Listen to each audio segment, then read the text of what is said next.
You're on. Okay, it's Monday, August 5th, 2019. Calling the meeting to order. First order of business is saluting the flag. I pledge allegiance to the flag of the United States of America and to the republic for which it stands, one nation, under God, indivisible, with liberty and justice for all.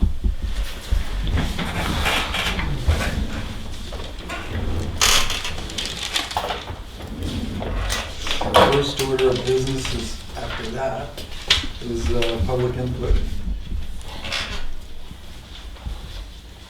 Joe.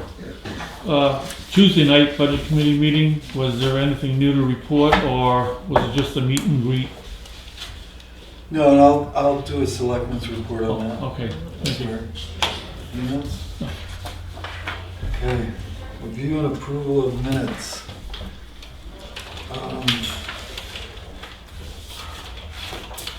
I guess we'll do the non-public first. The non-public for July 22nd, 8:30. I have nothing. I'll move approval. Second. All those in favor? Aye. Aye. Aye. The public minutes for July Do 20. a second. Do we have a second one? 8:48. Sorry. The 8:48 non-public minutes of July 22nd. Move approval. Second. All those in favor? Aye. And now the public minutes for Monday, July 22nd. Also. I didn't see any changes. I'll move approval. Second. All those in favor? Aye.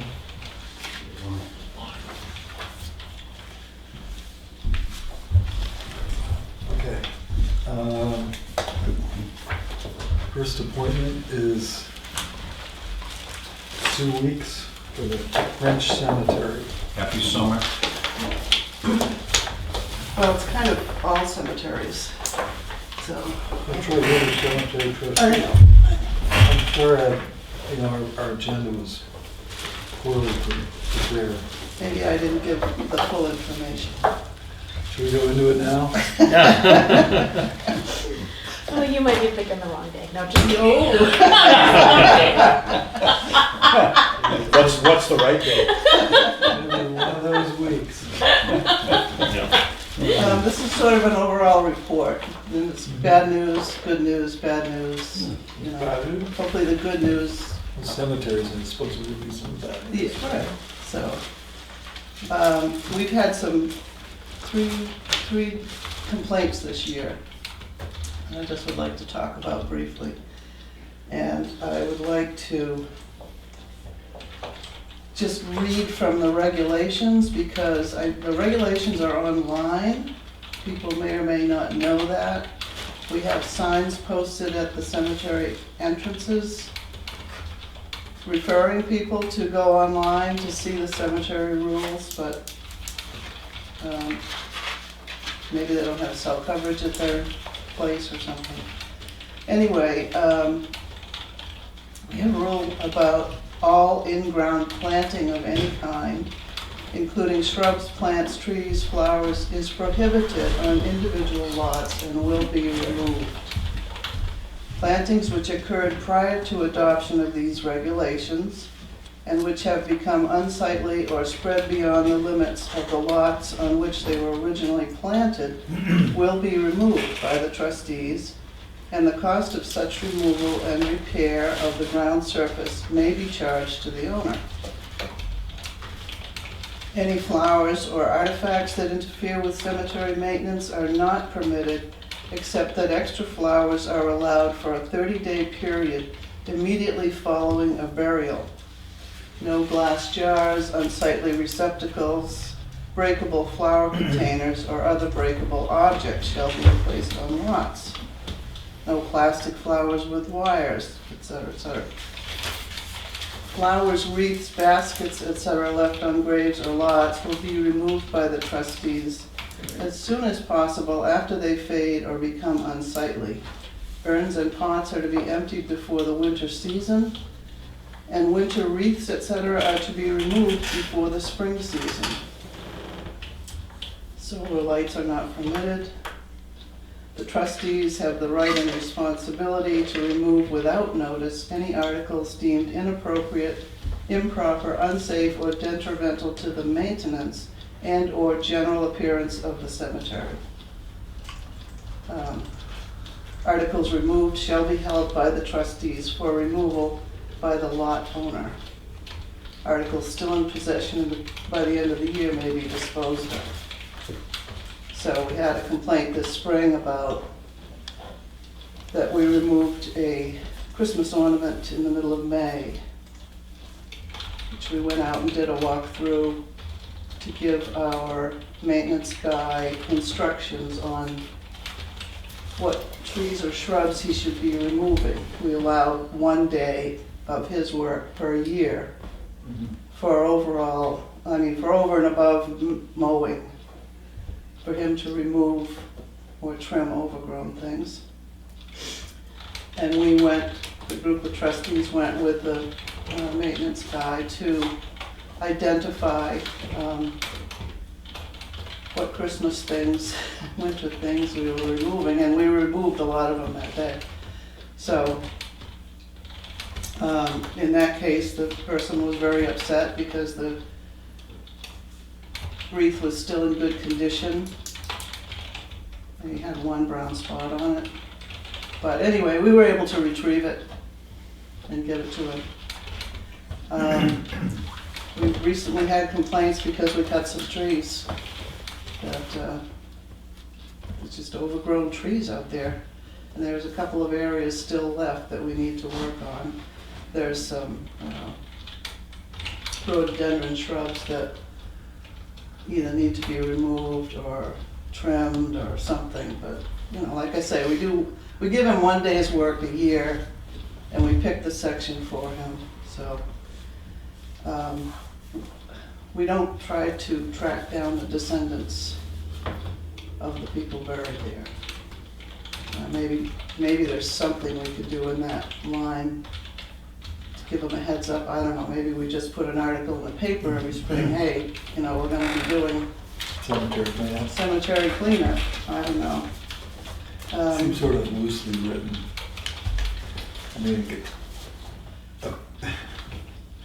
Kind of like defining pornography. I don't know what it is, but I know when I see it. Yeah. It's the other complaint we had was some guy from out of town just came and did a walkthrough just to see what the cemetery looked like. And he was complaining that we didn't take very good care of it because there was this big chunk out there that should have been removed. It's still there because I've got to get equipment in there. Where to did do it it. come from? Who knows? It fell from space. What was it? It's a big chunk of concrete.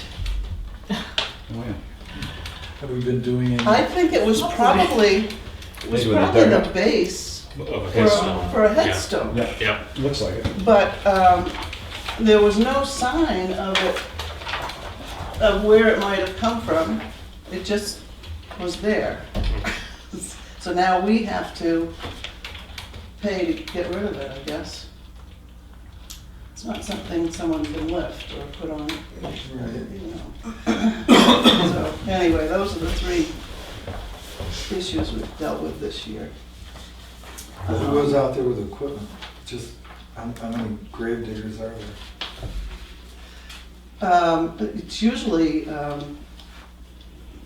Baker, Gagne, or Lords. Maybe we ask them, because it didn't move there by hand. Well, Laconia Monument, but this is in the old section. Not any new monuments over there. Yeah, I know. So Maybe somebody just carried it over the backhoe. Yeah, we Or can maybe ask. it We will ask. Drop from outer space. Yeah, that meteorite, I don't know. What, question? Yes, Sue?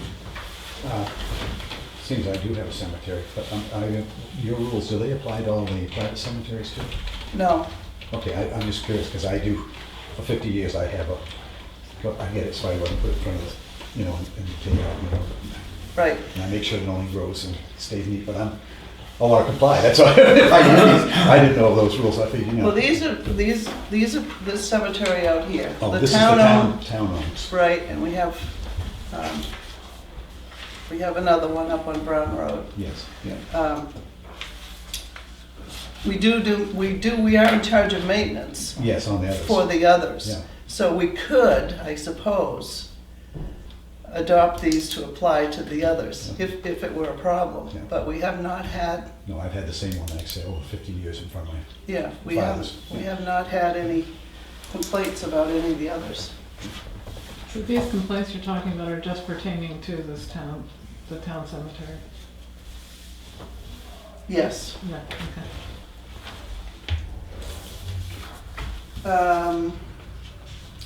We're still hoping to get the Edgerly Cemetery repaired. I've got pictures here of, here's the tree that we took down. A big branch from it came and broke these Right. 3 stones here, plus smashed another one. We're hoping that those will be done in August. The last picture is stones in the Blake portion of the Edgerly Blake cemeteries, showing that's just frost Yeah. action. It just moves them. And, 3 years ago, she had those, they were all good. So in 3 years since she worked there, that much change has happened due to frost.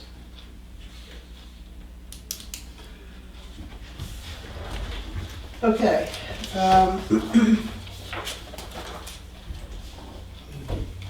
We don't ever have enough money to do everything that needs to be done. The shrubs out here along the wall have got to be all pruned or removed or something. Maybe put together something like a comparable to a CIP, so you come in annually for some additional maintenance. I guess. Or Just just pick a project. pick a project. The French cemetery cost us over $40,000. And we got an estimate for rebuilding the entrances to the Phineas Graves Cemetery on Phineas Graves Road. It's the Graves Cemetery on Phineas Graves Road. He's got to rebuild the whole wall to fix all the posts and everything, and the estimate's $36,000. And we've got a tree came down in Fields Jones that we need a bucket truck to fix it. We're just postponing that because it's just kind of hanging there. You can pass these around. And the fence at Fields Jones, the wrought iron fence is falling apart, needs to be fixed. I mean, it's just kinds of stuff. It's kind of before and after on Right, on the front. the French cemetery. Like Lloyd mentioned when I came in, I mean, it is beautiful what they did. Look at that. Yep. Nice. Skip Cope called me the other day. He's gonna go in and hydroseed the whole front Right. area there at no charge. And whatever the state decides to do on that culvert, it's not gonna affect this. I don't know, we made this a high priority because we wanted this done before the state got in to change that culvert, which, by the way, is a stone culvert Right. It's one in of two in town. yeah. good condition. Yep. So it's a shame that it's gonna go by the wayside, but where's the other one? There's one on Phineas Graves First Road. race. There are a Someone thought number there of, might be one up here by the library. I don't know about that. There's one up on Sandy Knoll Road by the property that we just sold. There's a stone culvert there, small one. But the one on Phineas Graves is pretty good size. So, Yeah, just examples. You know, these are the shrubs along the entrance to the cemetery out here.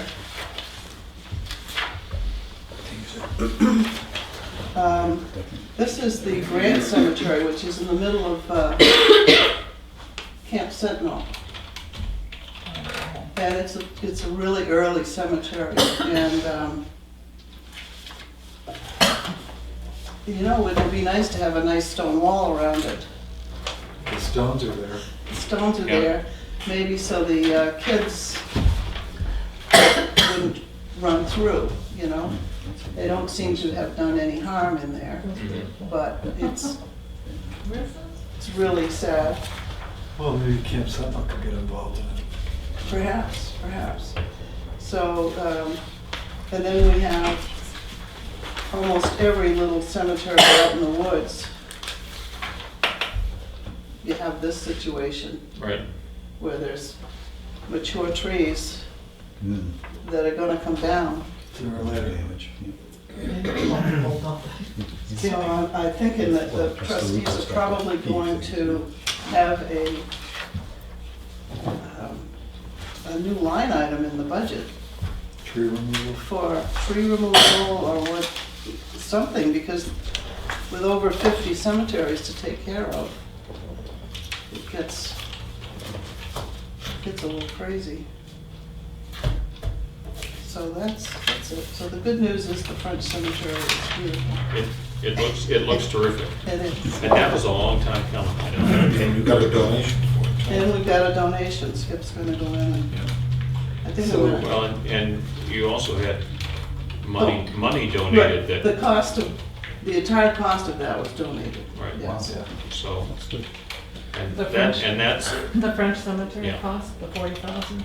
Yes, that came from the large donation we got a few years ago. We fixed that. So you've got $1,000 left in your restoration line, you're figuring that for those stones at Edgerly, Right, and you spent $287.50 of your $2,100 sexton line. Is Yeah. the sexton asleep, or you didn't have any work for him? he's been busy. This is through July? July, yeah. Did he not send us a bill? Isn't he getting paid as he does his stuff? Yes, he does, he gets Right. paid monthly. So, it doesn't have his July bill in there yet. And I know he's had several Okay. calls this month. But it also has some room in there for some in and out issues. Like if somebody is doing a cremation Mhm. and they don't have a funeral director, he gets paid to supervise that. And those people have to pay the town and the town pays him. Okay, so that's. So not that's reflected in, here. that's in this budget. I'll have to look at the revenue line. Good luck. Oh, and we don't have the gates yet. If anyone has any clout over our contractor for the gates, Aren't you related? please use it. All right. It was right on track to be done first thing, and then of course we had the rain, and now I don't know what the excuse is. Oh, we've got the post set, The right? posts are all set, yeah. Yeah, We have to buy locks. We didn't realize they don't latch, so we've got to figure out a locking mechanism. Or latching mechanism, I guess. But that's not the reason he's not doing it. All right, thank you. Thanks again for your efforts. Yep. Our next appointment with is Peter Ford and David Ladd. Hi, David. David's here, where's Peter? Yes.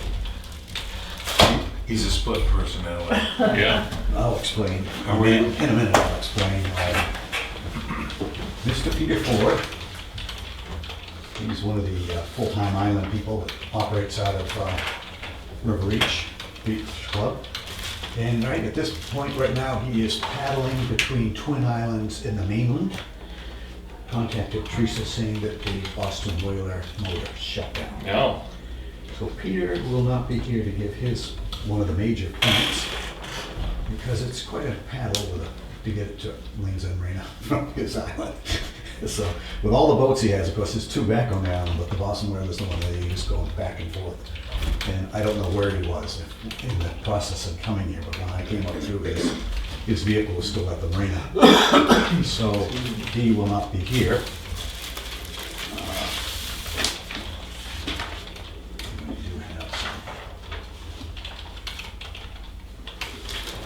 plans you can look at here. Of River Reach.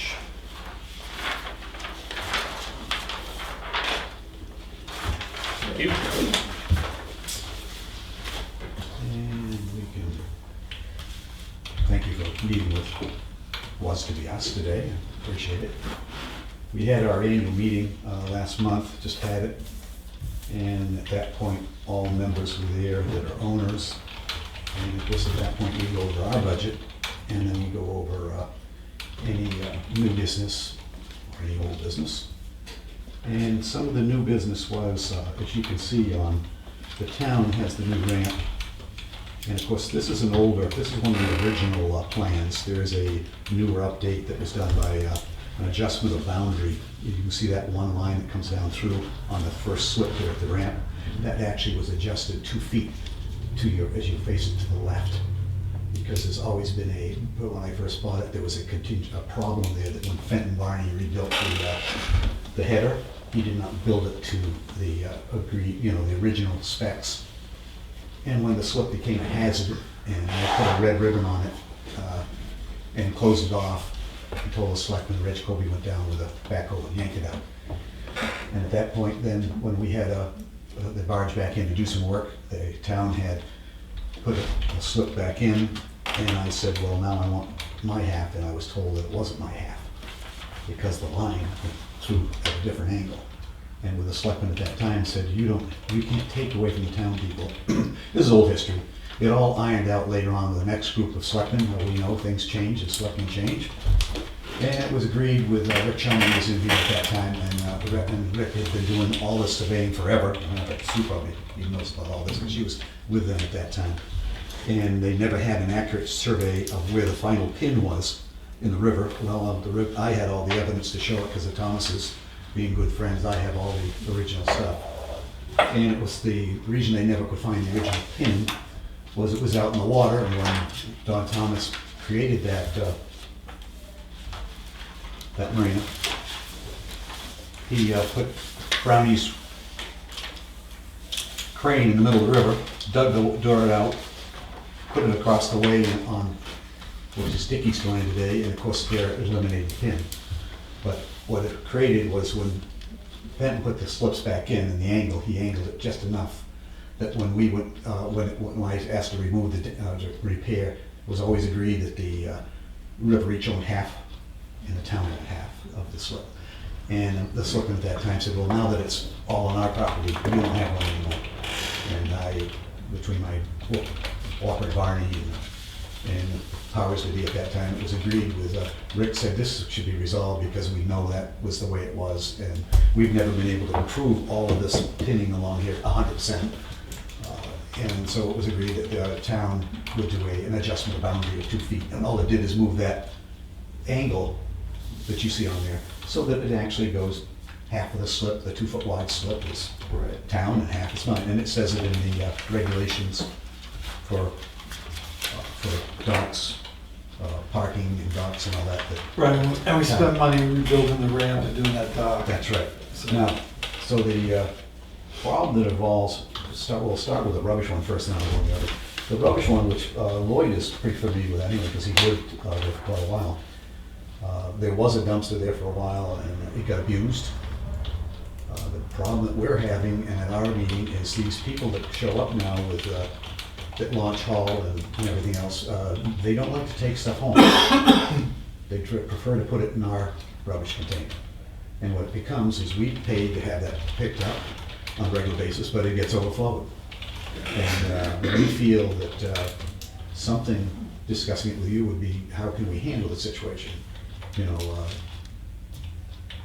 it's a public ramp, it's a public area that doesn't have any means of taking care of the trash that people have there, other than say, signage.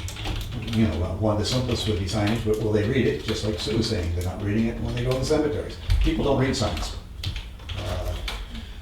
But the signs are at least a starting point. That would be one of the things we'll hit on here first, would be the signage there. But the trash is a problem.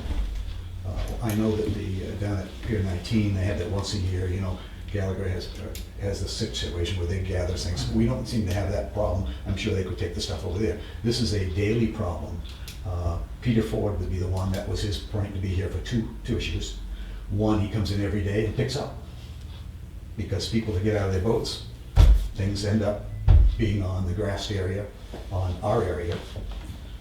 And then they walk over to our trash barrel, which is back towards the back edge, towards the telephone system back there. We have a barrel there, and they walk over and put their stuff with ours. So that is an issue. We can start with that one. I don't know if you have any ways you can work with us or suggest. We're open. I'm here to try to, you know, as representative, to see if there's something that can be done to help us there, or to work with us with that situation. So is your trash container enclosed, or is it just? It's a typical one, such with a top on it. Is it still locked? Lloyd, I can't answer, to be honest with you, because I haven't lived there. I hear I haven't lived there since yeah. October, but I know when I lived there, it was locked. And that might be exactly the issue, that it's locked and they put the stuff outside. That's why it's outside. I can remember. Your Parks and Recs person, knowing that we were coming up here, he did go down there and check out the area, and did himself, I guess, pick up something and look at something. So he's been there just to follow up, only because we requested this meeting, which was nice. Somebody did show up, I appreciate that. And Someone actually called before you even, so that's what prompted him actually. Okay, so Yeah. you can see, it's not only, there's an issue. We have a number of island people that are on, obviously, I would say better than half of the owners there own island property. I own 2 slips, I don't own an island, but I do have renters, a renter that does, and I have another person he does not own island property. I sold one of my, out of 4 I originally have, I only have 2 left. But there's the problem, and Lloyd's correct, it's probably, I drove up to the other day and I never even looked, Lloyd, to be truthful. I was just checking around it again and seeing, was there anything out, at that time there was nothing outside it. And like she said, a couple days before that, the rec person had gone there, so that might have eliminated that problem. This is preliminary, Yes, and I took the action on myself. okay, You know, one selectman has no power, but I have sat down with Clyde Gallagher yeah, and with Dennis Salumbo, our rec director, right, and we've had a couple of issues. He had his granddaughter a couple of weekends ago at the Melvin Wharf, yes, and the beer drinkers and whoops, some I didn't even see the sign, others saw, and every hot day they pick up but don't recycle and whatnot. Same thing at the beach. Well, I stumbled to have a friend who has every other day a small garbage truck comes into Ball Peak and collects, you know, goes in all the driveways. And I asked Clay to contact that contractor, and can we work something out where they pick up at our 2 beach areas? And I would be willing to include, expand upon that type thing. And again, I did this all on my own. It was not representing the town, but I haven't got to tell you, with your background in EMS and my background, you only need 1 sliced toe and it ruins a vacation. The worst, we have signage at my beach, no glass things, and occasionally I have to go down and some like to drink out of glass rather than cans. Yep. Or out of, to a lot of them today, thank God they got these cooling cups that they use, you know, Yeah. trying to eliminate waste on things. Can I follow up with you on my own? Yes, and you know, just maybe? I was authorized even to say, hey, we'll even pay, you know, we pay now to have what's taken away. We don't mind even participating in some program. It's just that we would like to eliminate, you know, where does it go, on the ground, in the lake, you know, and at the same time, these people, when I was the head of the Snowmobile Association, the grant and aid system for our area here, you know, we had bags made up back 2000, said, you know, carry out what you carry in. And we had the bags and we gave them free to but I mean, and that helped to try to keep landowners from getting the trash dropped on the property. Well, you also have another partner there, the church.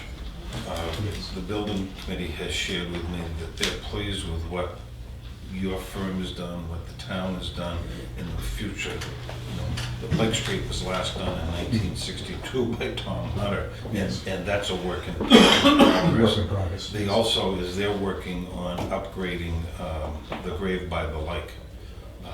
Between the little island for loons and between the grave by the lake, I know there's a lot of people throughout the year that stop by and take pictures and whatnot. So it's a nice little area, and you guys have been part of it. So, getting back to the Trash would be the first subject idea. at hand here. Yes. Do the folks that launch at this ramp park in this lot?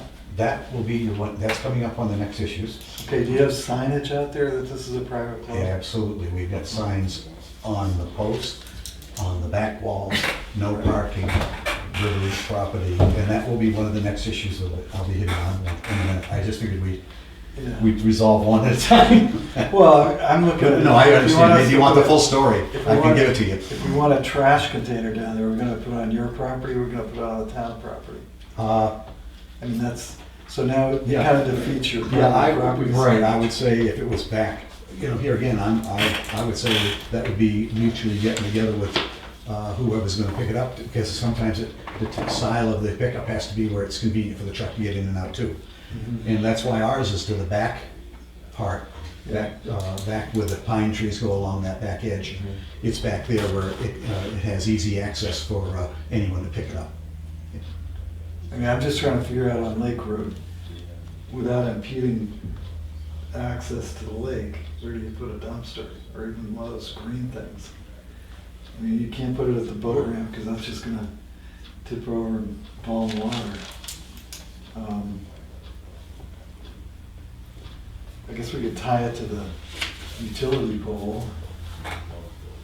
There's an option, but, Yeah, there's a new utility pole that was put in with our electric on it this last year. That's why the E going across there is not the electric today. It was changed last year. right. Maybe Jimmy could dig a hole in the bank and stick it in the bank. CNC's here. That will be one of the things I'll be talking about next anyway, coming up there, which is parking. Right.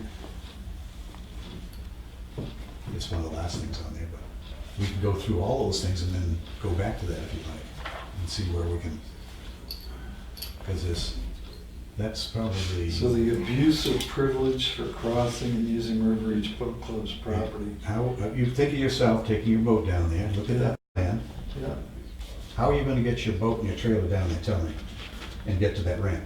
Well, you back in off of 109, I guess, if you're gonna put it. That's correct. That's a wonderful one, and the safety and vision from coming over the hill at the church. Yeah. Yes. Our rescue team Well, would be okay, there David. on a regular, especially boat people. David. Huh? Okay, we're not gonna eliminate the boat ramp. What's your suggestion? I'll tell you why that came out. Okay. You see the way our number one slip there is. On the 4th of July and on any busy weekend, our people have had to park there. We have regulation for our people that they park their main car first and they put the second one behind it. Well, our new president as of this year is Dan Kerrigan, and he owns number one. He had his parked there and was unloading his stuff, and as a person came in with their boat churning, got out and started swearing at him, telling him, get his damn car out of the way, and this and that, how am I gonna move it? And Dan just stood there kind of amazed that someone would do this, and said, I'm sorry, but this is our property. And the guy continued to tell him something. Luckily, I guess Dan was a calm person.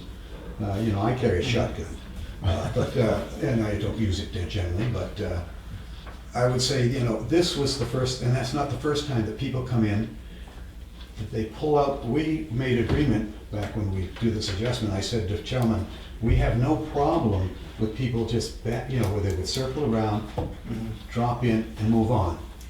They'll get in there, set up, and now our people are lined up trying to go out of their own vehicles, get out of the lot. And they're blocked, and then, you go up to them and say, I'm sorry, I'm trying to get out. Most people are gentle about, oh, I'm sorry, and off they go. So this is again, I know in our regulations, gives them 15 minutes, they can be there. Who knows about the fishing units, or who knows, most people that come down there never even think the fact that this other property belongs to somebody else. Even though our signage is there, that it says no parking, it doesn't help us with that situation. So we're looking for, again, can there be some sign that or something that be put out? So what sort of signage do we have in right now? Nothing. Nothing. I think we have signage everywhere. Well, there are some signs down there, but I don't know that there's anything that speaks to parking down there. Or time limits or that sort of Yeah. thing. No. Because I know at 19 Mile Boat Launch, I haven't read all the signs, but There's there's the a lot of signs. one on milfoil and like that, there's the Right. typical sign for that. And And is there a lake house posted there? no, there Yes. there hasn't been. I've seen one. You haven't recently? I haven't seen it, Yeah. okay. I know there's definitely one at Pier 19, but I haven't Right. seen it. I've seen it. Maybe I just missed her, or he. I know Well, that- we don't have the same hours of coverage at the Lake Road ramp as we do at 19 Mile. Okay. Of course, it's not as busy. No, the person's gonna be doing nothing almost, that's the problem, except on weekends. Yeah. Oh, they had pictures of signs. I mean, I wouldn't be opposed to creating signage that says, Right. you have 15 minutes to launch your boat and get out of town. Where's their parking? Are they parking in Lake Road? Yeah. That's, Typically, they park along the edge of Lake Road. and that's the other issue that you can see, it's the next one on there, parking. You can accommodate about 6 maximum there, that's with using a lot of the church land. That is a 40-some odd foot right away through there, which goes a lot into the grass of what a lot of people think is the church, into that banking. And of course, that banking going down this right-hand side comes down so sharply to the road that of course a lot of it could be, if you were to create more parking, it would be a matter of digging that out and when they get to the point of Major doing surgery. when they do the head wall, could some of that be incorporated, to give, to be able to move some more boats all the way, trailers and boats down there. Now, when they get down to the end, the problem is with the boat, they either pull out and then back all the way down, or most of the time, Yeah, it's there's no- very there's no difficult Turn down to there. turn down there. See, originally that was the Willard property, Yep. my relatives, my mother's side of the family. And basically, the gate with the little wee house, the little boathouse was, there used to be no roof fence there, and they used to just turn, the original ramp still remains, it was right there. There's a bench down there. Yeah, and we used, that was put in by Teresa and her son when he was, Yep. he was a Scout. scout, he was an Eagle Scout. Basically, we used to be able to turn around down there, back onto the Willard property and turn and drop them. Don Thomas, Lane's End, and a few others in the area put the ramp in. And the town had no objection, but slowly the ice pushed it out and it became, then it was moved to the present location. But the problem for somebody to go down there to try to turn, now they've got a very nice fence, I don't blame them, they're creating their own privacy to keep their property to themselves. But it is a limited area as to what really happens when these bass boys show up. They try to monopolize everything. They show up, they pay nothing, they do nothing, they just come in, go out and go fishing. But they do take over a lot of the areas where our locals cannot park. Way back, and I don't know how this works, people used to have some signage, people used to go up to Pope Dam and park up there, but I don't know what rights the town has on that road going by. I'll call it Bill Severitz's property or Don DeShano, and I don't know the DeShano's family still. As you go up, I know that the Severance property, the road goes through it, and Bill owned on the other side because he was my cousin's family. And you go up the top, and people used to park up there, but a lot of them don't know it, so then they end up, if you've gone by last year, the guy had deliberately, he had no place to park, so he pulled his car, backed his trailer up on the church property, and then put the car there. No, it didn't hurt anything, it's just a matter there is a parking problem. And when the other person that was parked there had a wide trailer, so what that did is push, by being where it was, it pushed anybody coming down to go to the ramp, it was sticking out. So they even go more of a circle they have to create to launch and everything on our property and over there. It needs, something has to be done to address a little bit more organized parking there. And if there is excess, if it's say no parking between these two signs or whatever, can they still park up at the, up where the state has the little, I don't know who owns what property there, so I can't say. You mean up at the 109?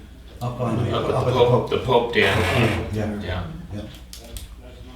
Again, I think it would be tough to turn around at the top of that as well, Yeah. as it currently sits. You think with that, even with a circle coming around there, they would, yeah, with a longboat it would. Well, You might be able to turn if there's nobody parked there. exactly. The first guy's fine, but it's the second guy, the third guy. So, if you go back to the 70s, what was the average length of a boat and what's the Oh, average yeah. length today? The reason the slips and all the problems, the boats were 17 feet long and 7 feet wide. Yeah. That was it. What's an average boat today? Yeah, today, 24, Yeah. 21 to 24. And then the trailers that they're towing them, except for these, even the bass boats, even those are long. Hmm. And, but that's why this gentleman had disconnected it and pushed it up on the lawn there, but it's due to the fact that there's no, we got a nice ramp, got a beautiful ramp there now, it's wonderful. You know, and the reason it was moved there and from the other place is KRB and the marina that I own today and locals. It was where Don Thomas and where Pat and Ramsey and everybody used to launch their boats. And now it's less than that because most of it goes to my ramp now, but up at Lane's End. But it's a very nice setup there, and most of the people are respectful of the, not knowing that the property that they're turning on doesn't even belong to them. That did become a lawsuit, or not a lawsuit, but a legal situation when Pat owned it. He blocked it off, the old rig, blocked it off, and put telephone poles. The town immediately got its attorney involved, and you must remove them, and there's a big injunction that you won't be able to sell any more of the slips, you know, we'll stop you from selling your slips if you don't take those poles out of there. You know, we had a few of our people said, why don't we just put a couple posts down there and then they'll have to back in all the way? Well, I said, no, that shouldn't be done. We should try to work this out. We have to work together as good neighbors. That's correct. We have to work this out. That's why they got me here rather than a few excited. But And some of these are new people, they don't understand the history and how it works. They don't have these plans. They don't have, you know, all they know is they bought a slip and why are these people going on our property? I said, you gotta understand this dates back to trying to work with the town and work with the people. There's one positive, and that is what has been invested by you and your company and the town. I lived there for 19 years. Yes. And why someone wasn't killed, I don't know. You have war stories, you know, we've commiserated. So at least one good thing is it's a lot safer now, and people would be there an hour with broken axles Yes. and They just whatever. drop off So that. it doesn't solve our current issues, No. but But it makes it easier for them to get in and out, that's for sure, without any damage to their trailers. So it's just, I'm here originally just to try to see if there's something we can discuss to resolve or work with some of these situations. do I have permission to at least follow up on the trash issue? Well, somebody's got to. I've already started. I mean, we gotta do the signage. I think if we need to post it a little better. Thought maybe a little history might help, and like Lloyd says, I do have a little history. You I had make- relatives who worked down there making these boats. You're old enough to make history, right? Yeah. David, Yes. do you have any other pictures to share or a map I can look at? Those, believe it or not, I had to take my master, I have the original I'm one. just trying to figure out, so, You can look at it, would you when I like? look Sure. at it, give it back, yeah. Yeah, I'm sorry, I had to go down to Wolfboro and buy those from the big plan. The big plan was just too much to handle. That shows you a little history right there, and So there was, that's where the church came out to, and then the church went up off that old. right, And Alice Whitehead used to own used to have the right of way and had boats down there. Right? My relatives built boats there. Her septic system was across the road It on was. town property. It was always there. Yeah, Yep, right at the entrance, on the right-hand side. we do go back a ways. I don't know if Lloyd's seen that one, but that's just one from Don Thomas's history paper. I have also. Same one, yeah. Who's the guy that had the steamboats? Well, that was, yeah, oh, he had, Kirkland? yeah, he had owned where Don Thomas bought it from him. Yeah, this is So, Yeah, this is let me ask Kirkland. a question about the parking, so you're talking about they're parking in here and that is yours? Yes, correct. They're parking along the right, that Oh, left-hand, on the left-hand side only. They're going on the left-hand side of the road going down through. That's the legal parking. That's the legal area. And the problem is, the road, there is a 40-foot, roughly 41-foot right of way, but the road is only a minimal amount of So the width. legal parking is the bottom left there? Yeah.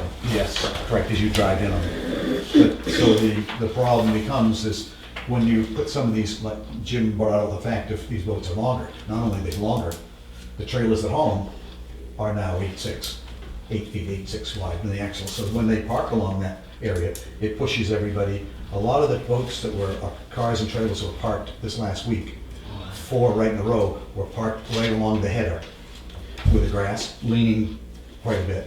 And, On the lakeside? on the lakeside, yes. Because, you know, if they park on the right-hand side, then you're traveling with your vehicles down off the right away on the grass. It's just, it's a narrow, you know, it doesn't get a lot of attention, as Bill was saying here. But when people do go there, a lot of people do not back up and back these trailers they're not experts at it, I'll put it that way. And when people get down there, they just take the easiest way to just drop off or leave, you know, that they can do the way they drive.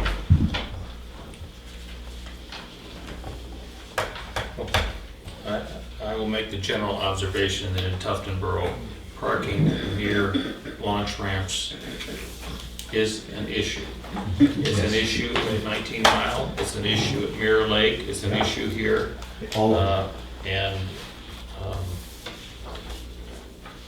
part of what we rely on is everybody having their brains engaged as they go through the process. And we know that a certain percentage of people don't, and there's a certain percentage of people that they don't care. I'm gonna do what I do and let everybody else do it. So how do we get from where we're at, which is with some level of friction, to a better situation? You've offered some longer-term alternatives, such as cutting the hill back, putting a retaining wall in, which is would be a major project. I'm sure Jim could look at it and get some ideas anyway. Would have to, it's the permitting that's. Permit is that close to the water? Oh, yeah. That's the Yeah. problem. There's also, And the drainage to the water runoff. Right, there's also underground drains Well, from, that, from catch basins on church yeah, but I think property. that stops at the ramp, doesn't it, Jim? Okay. No, There's one in the banking, actually. Is there? Yep. Is there one? Okay. You know, I just don't, it's, there's also a manhole there halfway down. oh, down on the right-hand side. Yep. Yeah, that's, okay. This I did not know. There's 2 culverts that come out of the Property of the church. at the bank, and you can see where it is eroded a depression there in the Okay. road. And I think that will be addressed when they redo that road.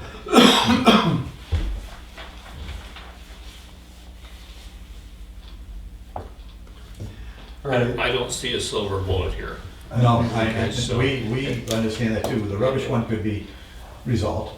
The sign, maybe some signage to say that this, you know, we have right at the ramp, by the way, just set off is a post that says no parking, River Reach, our abbreviation of River Reach Boat Club. You know, but that doesn't mean that they don't understand. They immediately, in order to turn, either way they go, they turn through the lot, our lot. Right. Which isn't a problem. It's when they turn and they park, they come off and they turn like this, and then they park right behind the cars that are people trying to get in and out with their own vehicles. But something to say that, you know, a limited time, or some sort of way to come up with a regulation, say 15 minutes, you know, that someone, they pull out, and obviously they're putting gear in and out or whatever. Luckily you don't have many blowboats. I mean, otherwise you can be there for an hour just setting a mast up, you know, so. Here's what I'm gonna suggest on parking. Just float this out there. We have two people in the room that I think could provide us with some significant input on solutions. One being our road agent, the other being our police chief, in terms of looking at what's there and bringing some alternatives to the table to address it. And that's what I'm gonna suggest where we go next with this is, I mean, I can envision doing all kinds of things, but I don't have the experience that these two guys do. And whatever we end up doing has to be something that improves the situation over what we have today, and something that is, for lack of a better word, enforceable. Because, you know, we can do all kinds of pie in the sky, we're gonna do this, that, and the other. If it doesn't happen, then we're no better off than we are today. Well, and any change to that bulkhead area or the Selectmen area, we have to get in line. I mean, we got 19 Mile Pier to do. Well, yeah, and Bigger projects. And we do have two waterfront projects in the works in terms of getting permit approval already. That are going slow, and as Jim mentioned, if we were to envision cutting that bank back, that's another lakefront, needs a state permit kind of thing to do that. You know, alternate parking areas nearby that may be something. And my sense is that the situation that you describe with the trailers doesn't happen every day. No, it doesn't. Okay, it typically happens during the busy, on weekends, right, and during the busy part of the season. And so how do we take some measures to improve that? I don't see that we're gonna realistically eliminate it, but if we can make the impact less, then we're going in the right direction. And say the other issue is the fact, like I say, where people are coming out of that ramp, interfering with our people. And I'm trying to resolve a situation here where we don't put a barrier, a fence, and Well, stop you from doing it. I will tell you, if you put a fence up there, it's not gonna go well. We know that.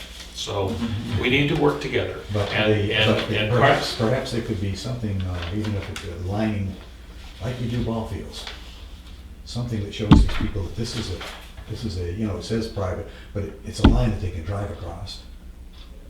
But it shows that there is a demarcation line. This is, you know, this is South Korea, this is North Korea. You know, and, you know. we don't want something that's What's that that? kind of a demarcation. We're friendly with them right now, they're only shooting small stuff. So, but the thing is, when we have people getting abused by verbal abuse, we're not gonna tolerate it.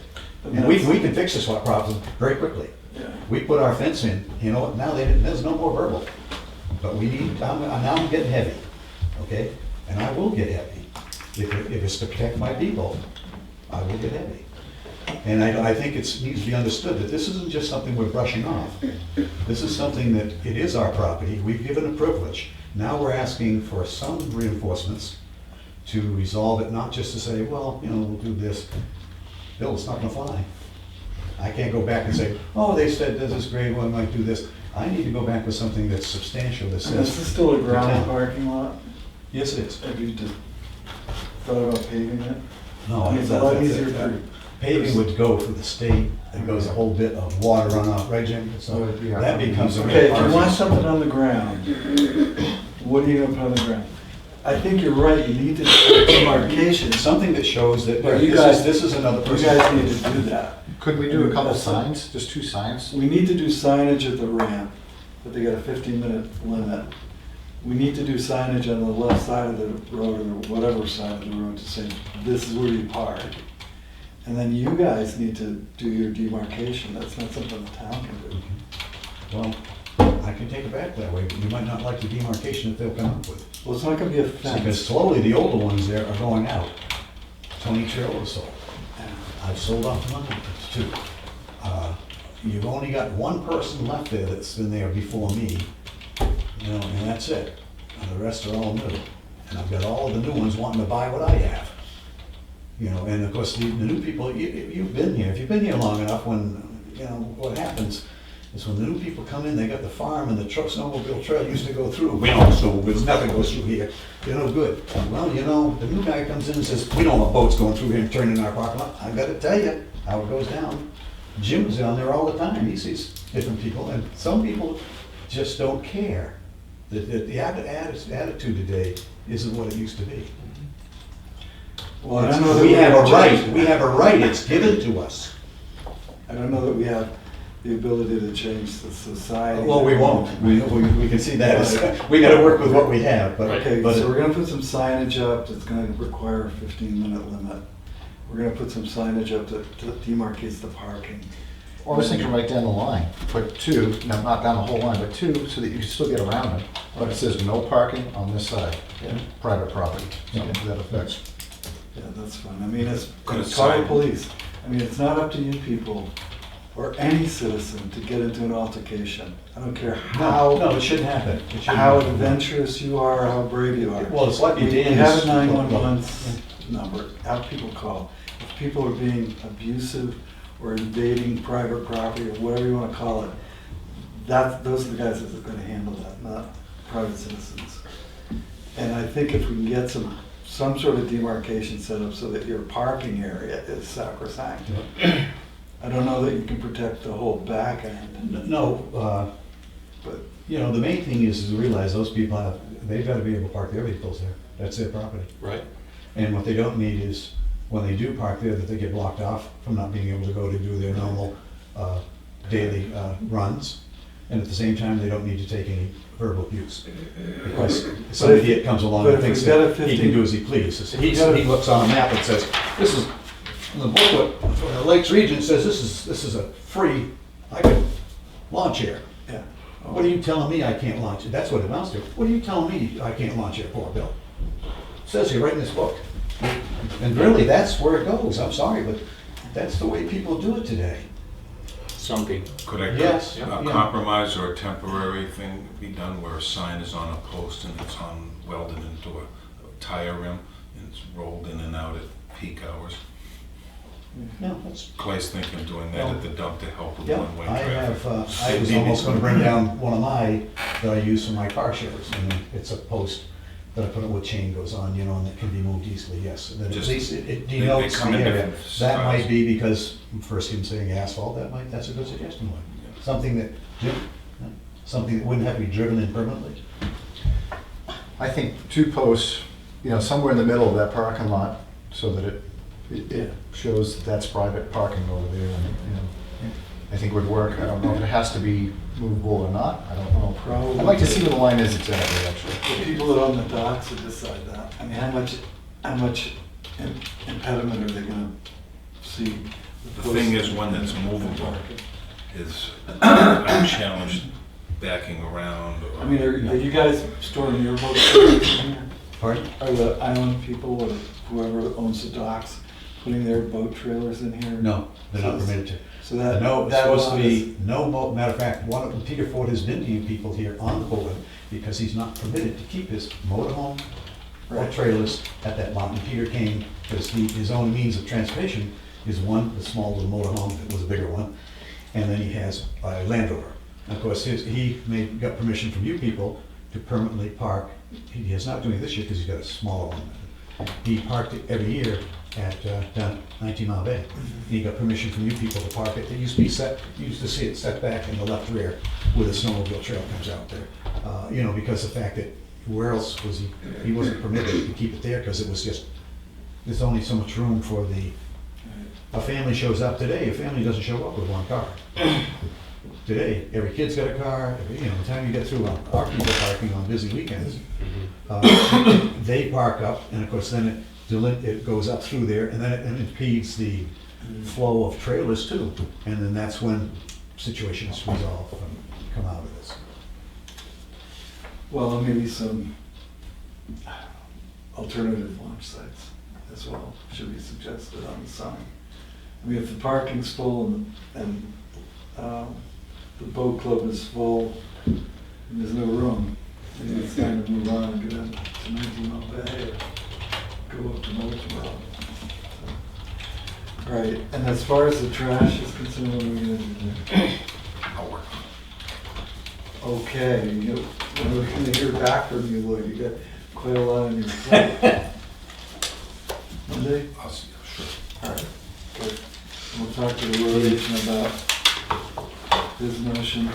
One other issue I might bring at this point is there's been an abuse of boats being left along the header beyond the regulations of so many Parking. parking. I've got the two boats on my phone. One's a Massachusetts power number. A number is, the other one's a green boat with a New Hampshire number that does not meet the state requirements. It's not 3-inch letters. You can't read it from any distance. It's a green boat with dark black letters, and they're 2-inch. They don't even It's meet just the it. boat. This is the boat parked, and that's parking there overnight. It's there day after day. And I think Andy's been told about this before. Yeah, I put a sticker on it. And, I'm trying to get a hold of the owner to get it yeah, out of and there. it's, this is not a permissible use either, so while we're down So there. they're tying up to the header, is that what you're saying? I don't know about the last one, but I knew about the other one. Right, I know Andy's been working with that, and I appreciate that, Andy, that he's been down there. It's just different people call on it, we call on it. You need a Denver boot for boats. Yeah. Well, that's what they like, because they can leave it there, see? I don't even want to ever get it back. You need a tow, boat tow. It's called tow. Well, I hope that we can, like that would resolve some of the issues that I can take back to the owners. I don't get much involved because I own slips and rent there, but I don't get involved. I get because I'm the oldest one and the original owner of most of that, it becomes a issue that they feel that poor Tony has abandoned ship. After 31 years, Yeah. Tony has given up his slip, and the other one, George, still Hackle. George is the only other one remaining there with 31 years. And George is still vice president, he's still on it. Yep. So we miss Tony because he and his wife did everything there. I mean, they did a wonderful job. And now it's up to these people, and I would like to think that they will take over Yeah. not in the form that I tried to play with you, Bill, but I had to play that out. No, no. And I, clearly, everybody needs to understand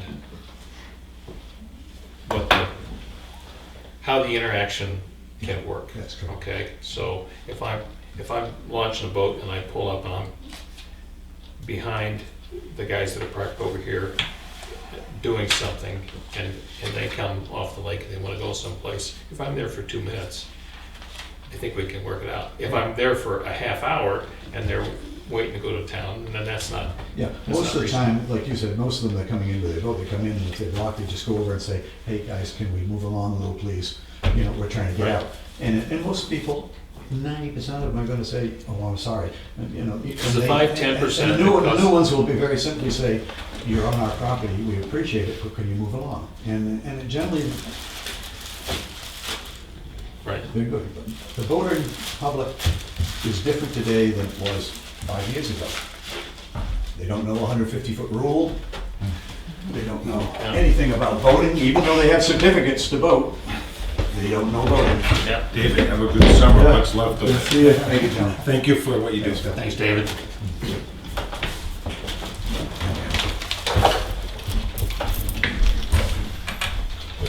All right, our next appointment is with Jim Bean and Chief Shigori. Good morning. Plowing ordinance, this is Lloyd's pet peeve, so I'll let him run it.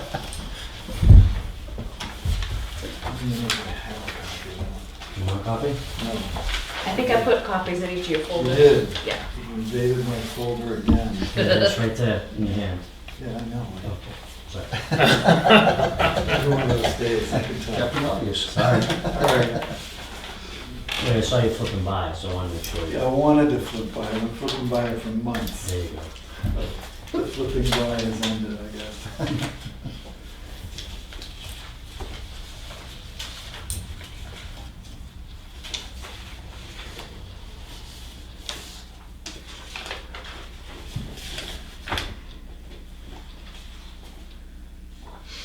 You're up there, Mr. Wood. Bring us up to speed on what we're doing. You folks have, we're not talking about the policy, we're just talking about the town ordinance, right? Right. Does everyone have a copy of the This, paperwork?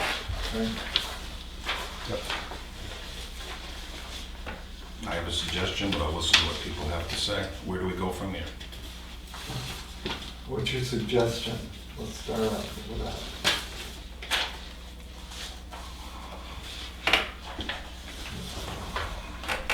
Pass one down to Karen.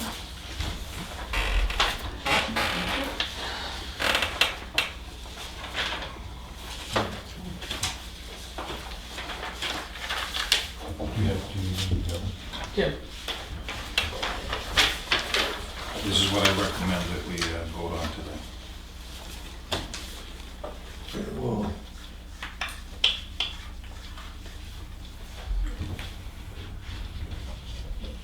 And take out the reference to the RSA's. If you want to add those at the beginning, that's fine. You mean pursuant to RSA 236? And you also want to take out the introductory paragraph. If you want to add that, that's fine. And how is it different? it shall be unlawful. Right. It's a violation. Violation if you're a business or a person. But that's what the other one says, Well, does it though? No, it It doesn't. says it shall be unlawful. right? Yeah. Oh, I see. But for a person of business, what, it doesn't matter because businesses are No, they persons aren't. too. They aren't. Right. Okay, just because we had a poor decision at the Supreme Court doesn't make it right. Dred Scott certainly wasn't right, and I don't think Citizens United will be proven right. But we don't need to get into that. Do we need to include class 6 roads? I mean, if I live next to a class 6 road, I want to blow my snow out of my driveway onto this class 6 road, I can't Yes. do that. In past years, we've had problems on Lang Pond Road where there were loggers went in without permission, and carved up the road and blocked off the road, so. But that's class 5. It was a camp road. And then we had County Road, which was, Class 5. is it class They're 5? both Class five class seasonal. 5 seasonals. All I did was take that from what was currently written. I didn't change that. Okay. Yep. And where we're going to create this ordinance today, is that what we're gonna do? Or at least substantially move it along. I can retype It's only it been for out there you. since 2010, I don't know why we were worrying about it now. Is that the snow policy you're talking about? So it's gonna get added to the snow removal and ice control policy? Actually, it should be an ordinance. This is a town ordinance. So if we're creating an ordinance, we have to have a public hearing. Is that Yeah. right? I mean, this is, we're not, we No, can't not today. approve it today.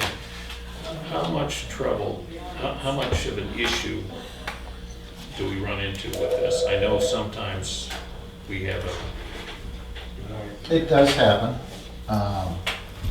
It's not the end of the world. We deal with it.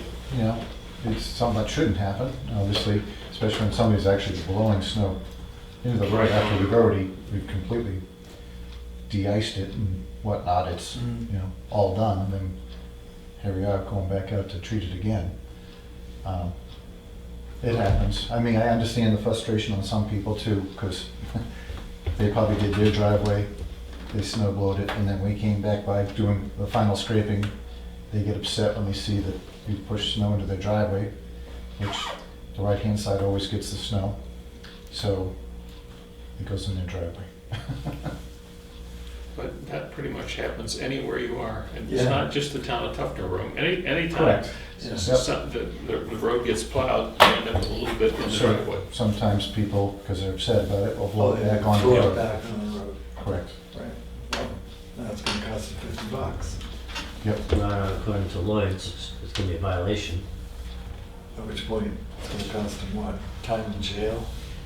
No, I hope not. I don't know what the intent is, but Okay, so. Warning on the first offense, subsequent offenses are $50. that was what I proposed. Yeah, Lloyd changed that to a violation. Well, it's still a violation on yours. That's correct. Yeah, But, but it's a Laid out. violation with teeth. well, no, the other has a violation, but it would be up to the court to set the fine.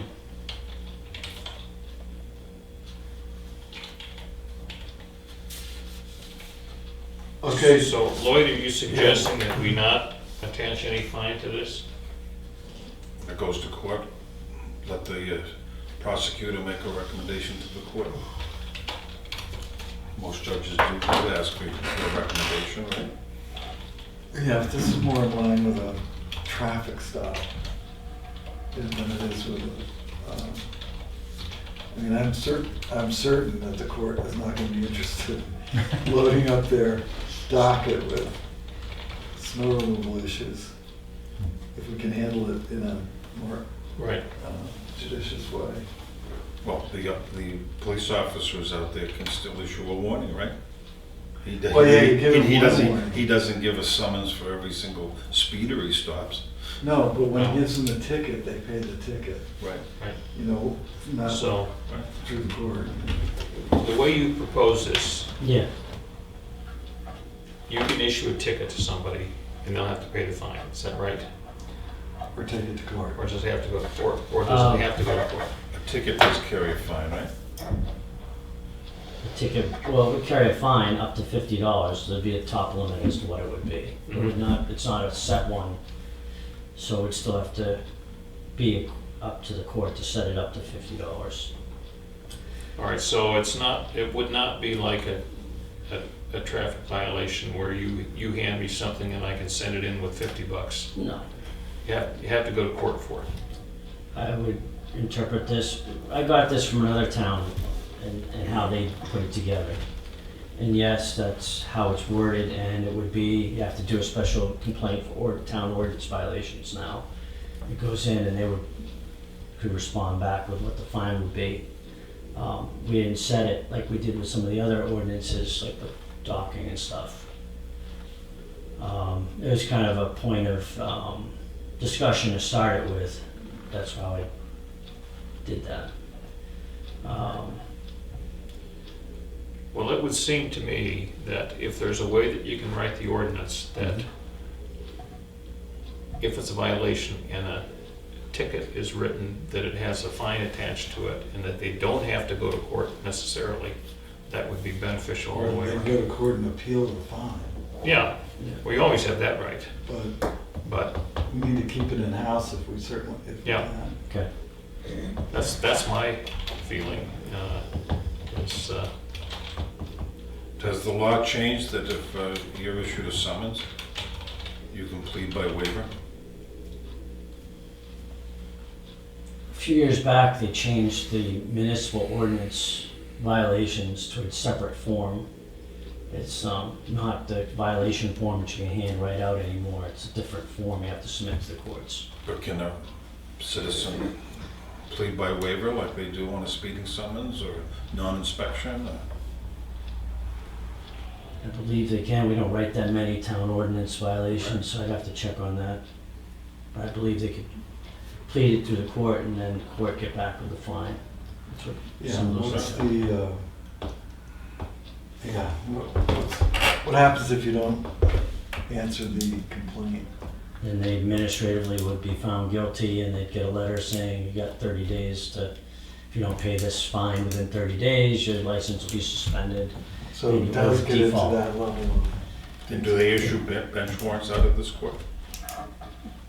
They would probably not, they'd probably just issue an administrative finding. For a violation or a level of municipal ordinance, they wouldn't issue a bench warrant for. They would just say your license is gonna be suspended if you don't take care of this. And there's a default fee with the court, then if it goes to 30 days, there's a fee to get your license back from the state of $100 last I knew. So it adds up pretty quick if somebody doesn't answer it within so many days. But they don't do bench warrants. Good. Get people put in jail for removing the snow. So, what do we want to do? Well, I'm gonna make two recommendations. The first is that the chief review the language as it results to fines and that sort of thing, so that it can be written in a way that if a violation is done and a ticket is issued, that it's something that can be payable without having to go to court. Whatever that wording is, I don't know how much additional goes in there, but there's some way, there's gotta be some way you can capture it so that it would then function like a parking ticket does. And the second thing is that once we get it in a form where we're happy with it, it ought to be reviewed by council. And then we ought to schedule a hearing. So when can you get back to us, Chief, on? Yeah, back in a week. Okay, so next Monday's meeting, can we expect it? Yeah. And then we'll send it over to council. And then we'll have our public hearing. Yeah. It's getting moldy. Yes, it is. The other part that's in this folder, and I don't think it's for today, is we have a snow removal and ice control policy. And we also have a winter operations paper. As I read those two things, there's a lot of overlap. I think when I wrote those, it was just to explain the operations so that people understood it, because everybody wanted to be plowed first. So So this is your explanation, it is correct. and this is the policy that was signed off by the Board of Selectmen. Correct. I took a class on it, and that's how I came up with these. Okay. Yep. All right, that's all we have for the chief, except we're waiting for 3 job reviews. Yep. We need to have those done pretty soon. Okay. When can we expect them? If I get them done this week, Okay. been busy. Yeah. So There's one other thing, is we have a number of area of signs that we've talked about. Is that appropriate to talk about at this time? Signs for like river. Parking. For example, Okay. at the entrance to the parking lot at 19 Mile Bay, there's a big sign, and there's a sign at the bottom that contradicts, doesn't allow overnight parking. I thought we went through this last year. I thought we got the sign thing straightened out. yeah, we talked about that before, about adding something on there to change that to say that overnight parking permit only between these hours. It's gotta be clear that you can park there during the day, but overnight you need a permit. It's not clear now, because I thought that's what the small sign was supposed to do, just clarify that. Well, it says no parking between 10 and 6, it doesn't say no parking without a permit. See what I'm saying? What Lloyd's getting at is if someone were to strictly read that sign out of context with the sign up above, it would say, you would read that, someone could read that to be, oh, I can't park here at all. I mean, that's not how we're enforcing it, that's not how we're dealing with it, dealing with like the ordinance. If you don't have a sticker, we've been telling people you can't park overnight. but we were requiring a sticker. The reason I bring these things up is I want them to be accurate and meet the will of what we voted on. It gives him some direction and chance to budget. It also is the chief and his people deserve to have something that they can, enforce. Can I continue? Could we please review the following areas? The boat launch areas at Mirror Lake, there seems to be some confusion. Your officers has been spending time down there. Union Wharf has signs that list parking until 11 p.m. Yeah, I'm gonna get numbers to go over, I'm gonna get 10 to go over the 11. I think that's the quick and easy fix for right now. Okay. There need to be at least one or two more no parking signs along the roadway on Beach Road. Cars are parking in the Jag there. Do you know what I'm talking about? When you say Beach Road, are you thinking Lake Street or? No, Beach Road Beach going Road. down to 19 Mile Bay Beach. He's Right. talking about people are parking, says no parking beyond this point. So in other words, you go by Lassie's, there's no parking, no parking, no parking, then there's a fence, and people are parking in there, because it says no parking beyond this point. People are a couple people, you can get like 2 cars in there sometimes, where people, right by the fence, because the road to the parking lot curves away from the lake, so some people park up against that fence. That's where you're talking, right? Yeah. We don't want them to park there. Apparently not. Or maybe you do. I mean, that's And the your other call. and the other issue has been brought up today about Lake Street. Lake Road. Thank you. Well, yeah, what David Ladd was talking about, the parking with boat trailers along Lake Road, and Some people have called. We've gone down there, and it's not as bad as they made it out to be. I can tell you that. right. They said So- we can't launch a boat there, and you can launch a boat there. So, part of what we heard from David is this is their annual meeting of the River Reach Boat Club, and they all get together, and everybody has their stories about issues, and surly people using the ramp, and I got my car parked here, and I'm trying to get out and go to town, and the guy's got his boat trailer in front of where I'm parked and that sort of thing. So I think we can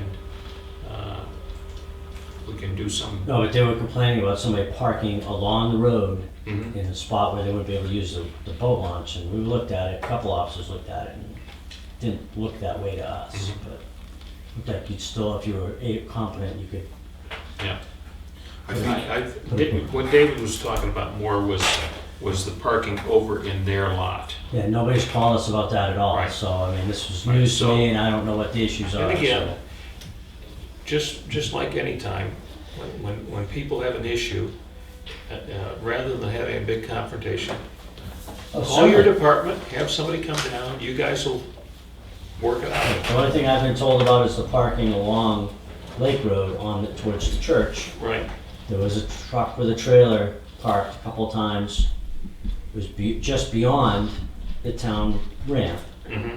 but somebody claimed that you wouldn't be able to get your trailer in, and Well, it didn't look that way part to us. part of it depends upon how skillful you are So- with a vehicle and trailer too. So have you had any investigations or reports about boat launch being blocked or anything? No, Not a one? not that I can think of, not that comes to my mind right now. I mean, if somebody has, I mean, I may have missed it, but the one thing I got a call about was it was blocked, but they said it was because of a truck along the church side of Lake Street, or Lake Road. And we went down and looked at it, and it was the truck was actually beyond the ramp a little bit, so it was, I mean, not huge far beyond it, but it was still, didn't seem like it was blocking it to me. I mean, That's typical to park there about, correct? yep. Yeah, that's Along where that people side, park. sure, that's And right. so I And there's can't, room for several vehicles and trailers. well, it depends on how far over they push them too. I Well, mean, it that's- depends upon, how skillful you're at backing down along that wall to Yeah, speed. Yeah, and I know, one of them was somebody related to you, Lloyd, I know, but we went down and looked at it, and it did not look that bad to us. I Right. mean, and that was from an officer that uses that ramp for to launch his own boat, to say he could have got his own boat in, he thought, so. I'm gonna back up Mr. Ladd. I volunteered at the church doing the gardens. And this summer, I've been amazed. There's 3 times when I'm listening to the radio and whatnot, and it's been so disruptive and volatile and profane that I've gone over the bank and looked at it. Fortunately, the individuals are not touching each other, they're not criminal activity, but Dave Ladd is accurate when it's been a point of unpleasantness. I'm not saying it hasn't been, but we haven't, so there's only one I think of now. One time when you guys were contacted. We were contacted about, and it was about that truck on that side, it wasn't about the parking lot over there that I know of. It's just 2 issues, parking on the road or parking on blocking the cars in. I can't think of any time that we've been called down there about cars being blocked in, that sort of incident. I'm not saying it hasn't happened, I'm just saying, That's fair. I'm just saying the one thing we had a call about was that truck parked along there. And I think there may have been something said at that point, but, from what we saw, it didn't look that bad. Now, one of the issues obviously is, if you're talking, someone were staying strictly in the town road to launch, there's probably no way to do it. That's correct. I mean, he's talking about putting up a sign, putting up a fence. I mean, then you basically block that whole thing off. Yeah, and that's why I say that's not gonna happen. I mean, they wouldn't be able to launch either. I mean, before they got into the fencing business, I'd suggest that we make it for residents only. Put signage up, keep the roof rack Or on. permitted. Yeah, I mean, our only responsibility is to the residents of Tufton Borough. So, it's always an option. Yeah. Is that, I mean, there's a question about the trash. Is that where there's been a problem with trash there? Yes. Okay. Yeah. So, Both and, there and at Melvin Moore. well, No, more if they're overfilling the barrels. right, right. But there's no barrels there at all, right? Now, what happens is the River Reach Boat Club has a trash receptacle for their Okay. members, okay? So, other people have been trying to put trash in it or putting trash next to it because they can't get it in it. So it's the old situation, if you put a trash barrel out there, guess what? It's gonna Someone's gonna attract try and use trash. it.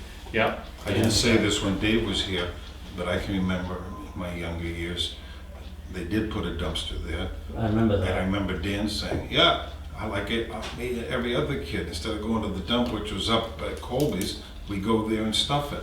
Nice. And at least twice, while in my previous years as selectman, the board said, no, the town is not going to be putting a dumpster up. I mean, from the standpoint of, I mean, the arguments get kind of crazy.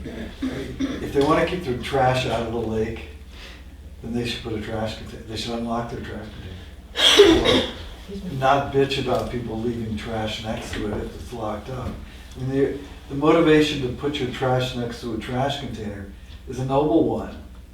I mean, Right. we're not throwing it out in the lake on our We're way not just home. dropping alongside the road, we're trying Yeah, to put we're it not with the littering. container. I know personally, I have a dumpster at my shop. If you go out and you dump if that container's full and you put a trash can out there or you dump it in the back, they charge you for that. It's an extra fee. And I don't know if that's what's happening. The company that picks up our trash, Oh, I see. you are allowed what fits in there. And if you bring out anything extra, they charge you for That it. was, I mean, when I started here, there was a dumpster down there. It used to sit towards that side by the church, and it became a problem. I mean, somebody left I want to say it was a transmission or something there one time. Right. Wow. Some major car parts were left there, and people would go there because instead of going to the dump, because the dump's only open 4 days a week. Right. That was 24/7. Right. I think you're right, though. that- Well, and particularly if it's something you gotta pay to get rid of at the dump, it's like, oh yeah, just toss it here. Yeah. Or it's That like, was I'm part of just the going issue. down the street, I'm not gonna go up the dump. So how do we hit that Happy meeting. that sweet spot, if you will, where you're collecting the incidental trash without, Well, that's turning it why they into a took the big- dumpster out of there, because it was getting Right. filled with everything else. Yeah, the old rule, carry in, carry out.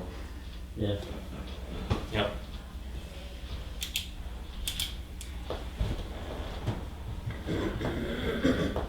Okay, anything else for the chief? Because I'd like to get him back to work. Nope. Thank you. Here we go. Mr. Bean. How's our department update coming? Well, You got some pavement money left. What are you gonna do with that? well, there's way too many places to choose from, but Yep. I guess at this point I'm thinking culverts. But we also talked about before, are we gonna try and follow any of that list that we had made up by LRPC? It'd be nice to. Because they had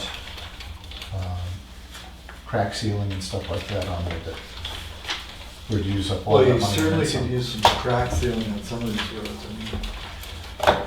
So- Grass coming up too. I did take a class on it, and I actually talked to Frank Carroll. I met with Frank Carroll last week, just to review some stuff. And he confirmed, and I think Lloyd has actually confirmed the same thing when it comes to crack sealing. Crack sealing is great when you do your best roads. You do, if it's been paved in the last 5 years, those are probably the roads you're gonna hit. Obviously, you won't try to seal up any bridges or big culvert areas. And, but, you know, if the gap gets too big, if it's a half inch or greater, it's not effective anymore. It really, you know, it's not great. So does that move that road up on the list? Is that, I mean, you have to mitigate it somehow. Can't just let them keep going bad. So then I said to Frank, well, is that a candidate for chip sealing? He goes, well, again, to a point. It is for candidate for chip sealing, but as we found out, when Bruce from Allstate looked at some of the roads that were proposed to be chip sealed, Ledge Hill, he said, no, that's too far gone. You know, again, that needs to be in about the 5-year range. So I would say you gotta do crack sealing for the first 5 years, then you might do the chip seal. And then, you know, talking to everybody about the whole chip sealing thing, you know, some of these roads that are after the, you know, maybe for chip sealing, they need a shim coat first. So then you gotta do a shim coat and then a chip seal. And now we're getting really close to just doing a coat over it with pavement, you know what I mean? We're just doing a top coat over something for a little bit more money, which in my mind is a lot better. I think it'll last longer, you get a better bang for the buck, just doing a top coat over it as opposed to the chip seal. Why don't we finish grinding it up like we did the rest of Ledge Hill Road? So I think when the road gets to a certain condition, that's what we do. Okay, are we still talking about sealing? Well, I'm thinking we're taking Because it I through have the a comment. steps. I have a comment. There's one thing that's been left out here, and it probably was in your class, and you know, you have a lot on your table.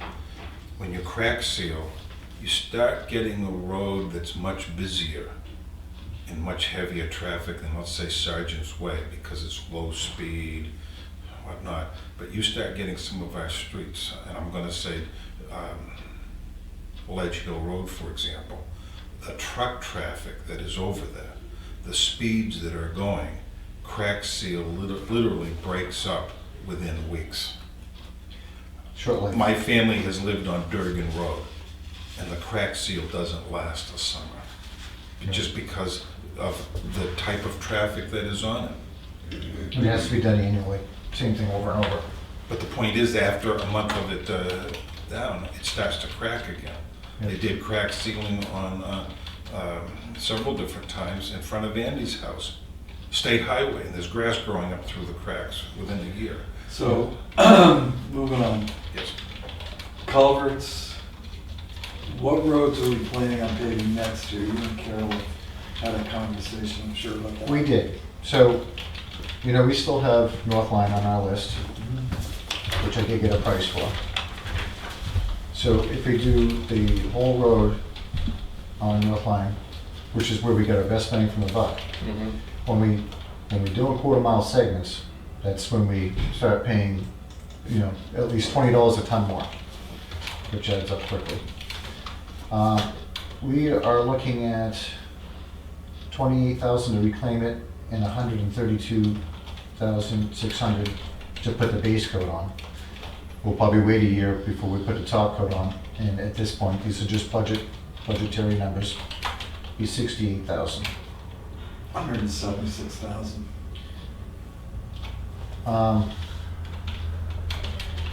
161, 420, right? Not the 16. All right, so say that again, reclaim is 28,000, Correct. and base coat is 132, 6, Yep. right? and actually it's $28,020, because I didn't mention that. And road preparation. Yeah, we gotta do road preparation, obviously. Yeah. There's culverts to be changed, the ditch lines to be, you know, dug out. Right, the What are trees those to come down. estimates? I don't have an estimate on that right now, right. but There's How also, much of that Unless could you, and what about the estimate to reclaim the shoulders? After I everything's don't have done. that, yeah. how much of that could we do this year? How much of that did we do? Can we do? Oh, can we do with the, we have? Well, we can do the culverts and maybe some of the tree work. yep, Okay, and those culverts are on the list. Yes. How many culverts? I don't have the number off the top of my head because I know we've already changed. Can I propose the following? I did some figuring. It is currently, I think we have $22,313.05 remaining in the FY pavement warrant article. Okay so far? Does it make sense for us to invest some of this money in pending road preparation under that part of the warrant article? Yeah, we want to start getting ready for next year, correct? Okay. Absolutely. The other alternative is we not spend it and it goes back into the general fund, right? Sure. But I think it makes, I think all of the boards and all the citizens want us to invest in our roads, Well, that's our plan. Yeah. So, okay? okay, it's a matter of whether or not the road agent has the time to do it. So do we have the time to get North Line completely prepped for next year's paving? Well, I'm not sure that it would be completely prepped with the money we have left, but we would make a good start on it. How much more would you need? I don't have that figure. Okay, so put that figure together, because we need to spend that other money as well sometime. Right. I mean, I think we're running out of time on getting rid of that. I have a couple of other issues with money in it. Can I talk about that right now? Sure. The winter line budget is $21,306.50 to do this year-end winter. How much do we need to take out of our budget from fall lines, from summer lines, and from other lines to budget for this year's sand, salt, equipment setup, fix the sanders, do the truck inspection, etc.? How much more of the summer maintenance is gonna, or summer maintenance is coming out? How much more are you gonna spend? I have that. Right now, summer maintenance, we have $17,000 left Okay, out of, that's as of today. out of 85. But now, these are my estimates, I haven't spoken to Diane today. Because we're showing 34,000 left. But I subtracted the money, the 2 checks that we wrote Friday. Okay. There were actually 3, there was one road agent check, there was one Okay, summer maintenance, and also the pounding of ledge was road prep, right? There's road prep, yes. There also were $208,000 pavement warrant and articles. we don't have the mowing bill yet. You indicated to me that mowing is by contract, and they won't be going over the 19,500. Is that your understanding? Correct. And that's got to be done. As long as we don't ask them to do anything above and beyond, whatever, you know. And are we doing any, apron paving? Did you did some, trying to get the lines to that. Oh, you didn't do any? Well, we have plans to do it, and I know we have plans to do it. Yeah. What aprons did you plan? Well, I know that you've mentioned twice already this year, up at Sergeant's Crossing, that's a problem. And then out here is a problem, so that was gonna be probably, it is a problem, I get it, so. In Zadida Farms, That one actually seems like it meets the requirements.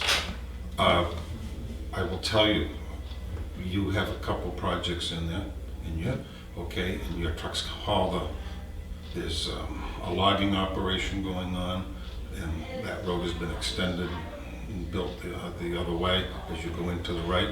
Correct. Like this, 3 instances I've seen the huge trucks come in, go dangerously close as they make the right-hand turn coming up the hill. And you and I talked about putting headers, extending that 5. Correct, that's not pavement, that's not extending the pavement though. That's another project. I mean, I don't know if we want to extend the pavement further, I think it's the correct width, Yeah. but I do agree with you as far as extending the culvert and building a header. The other thing is, I didn't bring it with me, but I've done some measurements at the transfer station. Following out, the road comes up, goes like this, and does not meet 171 at a right-handed angle. If you went and sliced off about 25 feet and improved it, but I think that's going to be more than $5,000 worth. I will see. If you want to come in on Friday when I sign checks, I'll spend a few minutes and lay it out to you. Not sure why that came in, why they entered the road like that, because there's plenty of land to do that. Right, well, those are the way things happened 40 years ago. What I've noticed is, first of all, every contractor and his brother has a trailer, a dump trailer. The other thing is, not just the tractor trailers with the trailers that come in for the transfer station, but what about the equipment trailers for the utility companies that go down back? They're staging down there now. What about the logging trucks that are in and out of here there? And also, what about the stump dump that's being used? There's some a lot of large traffic there. The other thing is that when we redo that intersection, I'd like to suggest that it be dug down so when we plow snow in the winter, it's not a visibility issue like that. But I'd be willing to sit down Friday if you wanted to come in Okay. and talk about that, because you're the expert on these things. The other, did you get a copy of my research on October to December, how much we spent each of the last 3 years? Yes. Okay. Not sure why last year is 3 times higher than the previous year, but. Well, part of it is you plowed snow October 2nd. You also plowed snow May 2nd. Yeah. Well, we do have, I'm a little less anxious this August than I was last. We had 30 grand in the fall maintenance, you got some of your summer maintenance, so you said 17 grand there. And you've got another 29,000 in winter maintenance, so I think we're better off than we Yes, were. and we're also talking about this with a lot of months left rather than 1 or 2 months. But we need to,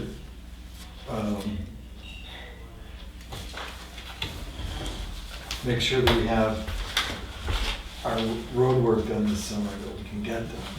Yep. And funding it appropriately.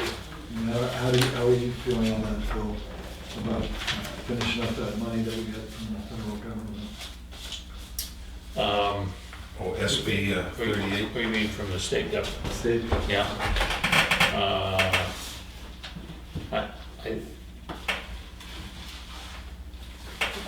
Is that, do we have a sunset on that? I thought it was coming right out. 'Cause I didn't remember that when it was originally sent to us. I mean, we certainly need to, We can look at it, if Yeah. there's no sunset, then just leave it where Right. it is. But right, well, I thought it was If- 2020. if there's a sunset on it, then we want to get get scheduled. I think the sunset is that you can only encumber funds. But they're not encumbered, this is a totally separate deal.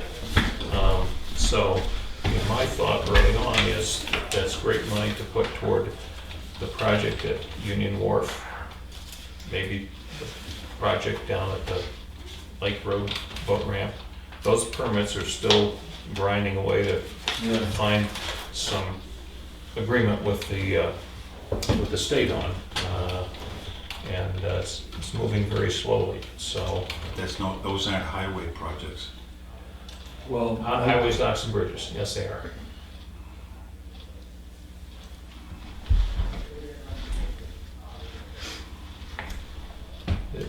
at any rate, let's move forward with as much of the projects Okay. as we Yep. can get going. There was also a comment by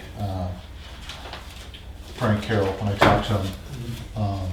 And I said, obviously, like to do Ledge Hill. And his suggestion was if we could do Ledge Hill in a section of Dane, so that we could get that based in. Because he's like, you know, again, if we just do the top coat on what we have, we're doing small segments again, and it would probably make sense to do So there's more of Dane that needs to be done?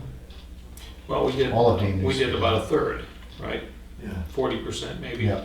So you got the two ends of Dayton. You did the worst Yeah, this section. end isn't bad. It's not, you know, and the worst, we kind of almost said, oh, from the hill down, you could almost get away with not doing anything. But then there is a section where it's kind of broken up near the end. Mhm. You know, it's like, you know, where do you draw the line? And So did he give you a number for the upper section of Dayton? he did.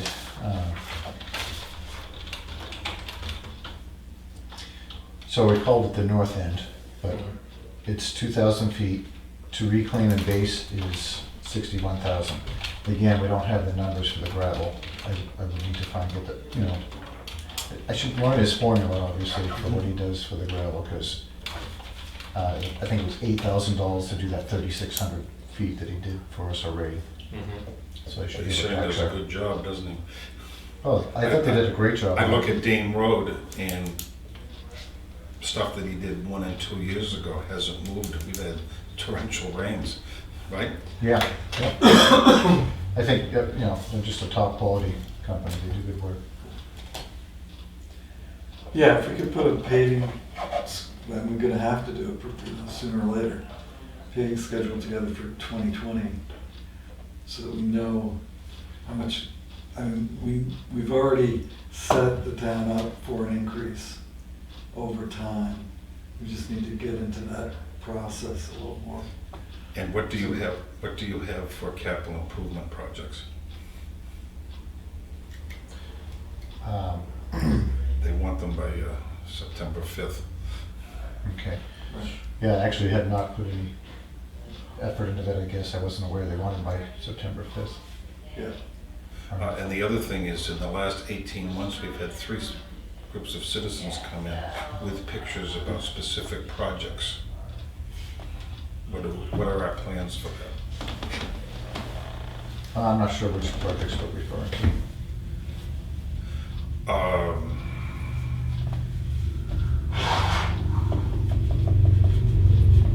The swale and problem at Tufton Road Corner. The water doesn't go into the catch basin. Oh, okay. I've spoken to Tom and I'll talk to you. I thought they fixed that. No. I saw the state working on it, that's why. Yeah, so They did do the basin. rejuvenated the structure, Yeah. but it's a bowl and the water comes down Durgan Road, it goes across the intersection 20 feet before, right? It did. I don't know if it cured that or not. No, they did not. They did not modify the bowl that Carroll did when they paved. And I have some paperwork for it. But that's a state issue, that's not our issue. No, it's Durgan Road is our issue.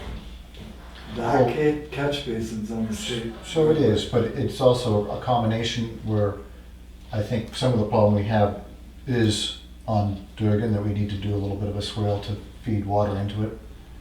So it's a little bit of a combination of both of us, I guess.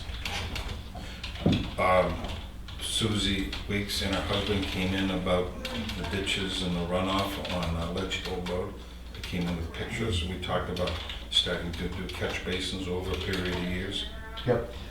We have been cleaning out some of the drainage. The drainage was full. Mr. Newcomb came in and talked about the road that he lives on, I don't think I was here for that, was I? on Shirley Way. Oh, Shirley Way. Yep. I don't think I was here when he came in, but I'm aware that there's a problem. Right. Heating for the garage. Is that something that we want to look at this year? Well, that's a job, that's a capital improvement. That's got to be done in the next 10 years, right? Okay.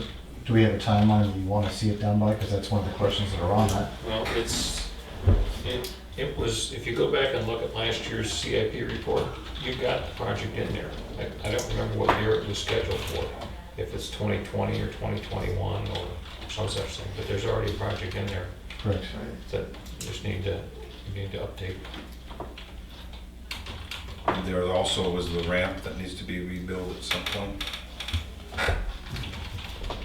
I don't know if that project was in there or not. Where are you? As you pull out, it's sagging. As you pull out of your garage, there was an Okay. issue there. Apron. Apron.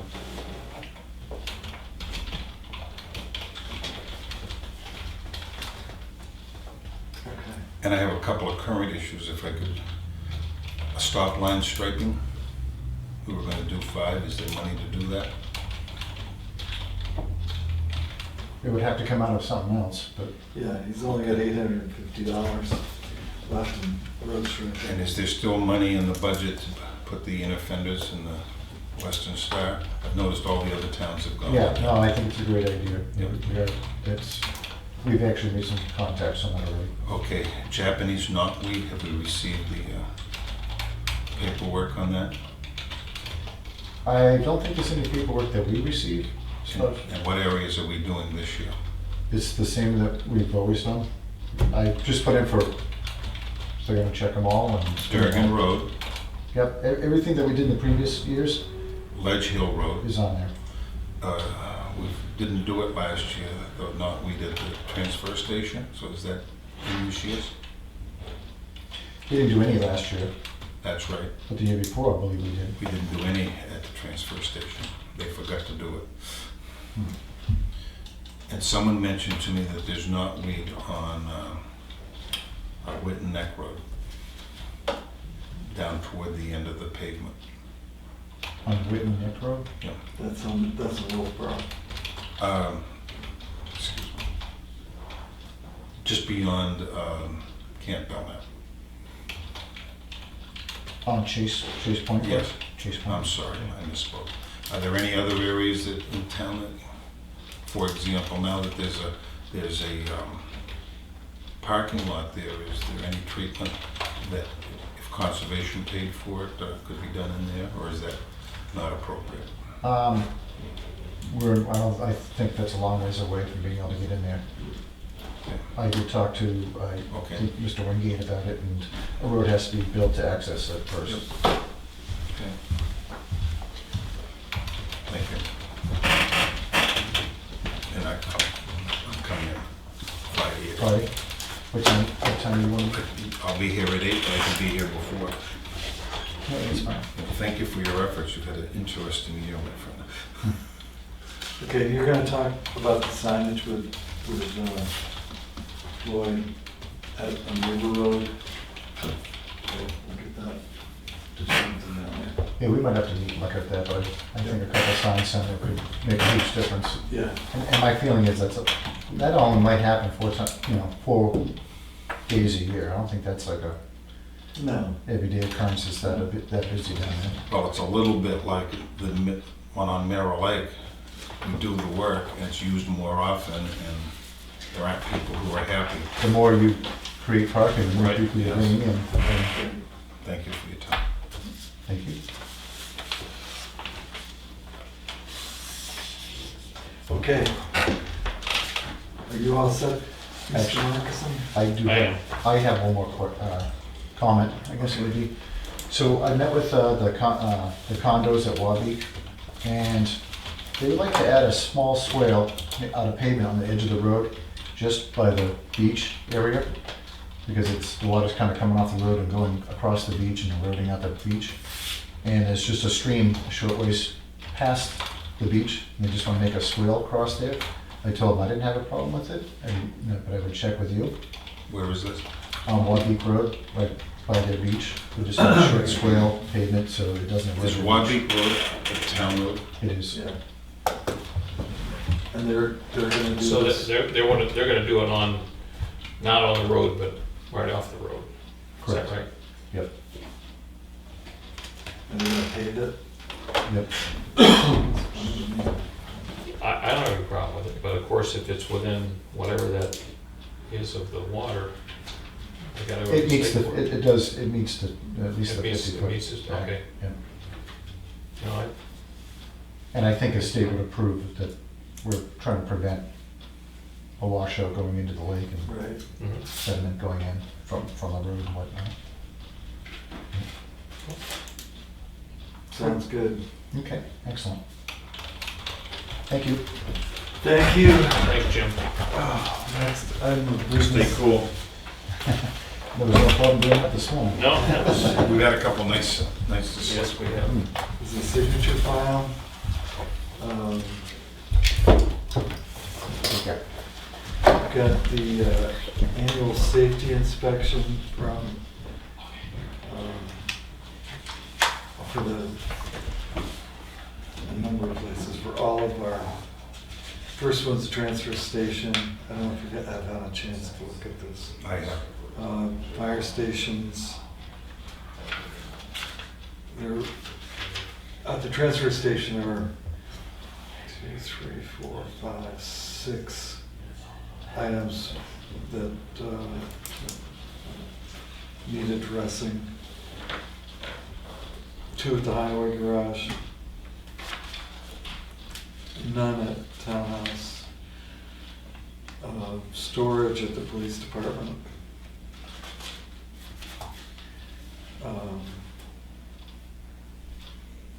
And the wharf and beach repairs that need to be handled at the beaches. And there's a Parks and Rec shelving, et cetera, at the town office. So I'd like a motion for the chairman to sign these. So move. Second. All those in favor? Aye. Aye. The next item for signature is post-closure, excuse me, monitoring that the DS was looking for. This is a contract for monitoring by Santec at the transfer station. Once again, it's only one signature. This is something that we do every year. I'll move that the chairman sign the post-closure report. Okay. I have a discussion. We're gonna put that out to bid next year. I think we are, actually. Okay, that's for this year, right? Right. What is it? This, right? That is for All those this in calendar. favor? That is for this Aye. calendar year, right? It is. And I know Clay has made inroads. We need to get the bills in the calendar year. I vote aye. Okay, I've got a excavation request from Mary Beth Hertel, but it seems as though this is incidental construction excavation, which should not require a permit. Did you have a chance to look at this? Yes, yeah. I looked at So I'll it. move approval. Second. All right. Point of question for Karen. So we're not gonna sign it. On excavation and intent to cut permits, do you send, contact someone to double check driveway permits? I don't, I'm not sure. With those, do I deal with On driveways? on excavation permits and on logging permits, All right. they have So to go. we have to sign this Why? because this is an intent to excavate, but they don't have to have an excavation permit because it's incidental. Right. But this goes to the state and it gets followed up on. And to answer your question, no, I don't deal with driveway permits. But do you notify the road agent or Jack? Because he brought up a couple of issues where temporary driveways were put in and the town didn't know about it, and how long are they there? So I don't know how to resolve that issue. I think that's getting tightened up by our code enforcement officer, because I did see a driveway permit. Yep, I did too. Okay, this next is a notice of intent to cut 10,000 board feet of white line. Move approval. Map and lot 5813. I'll Second. second. You gonna second? Yes. All those in favor? Aye.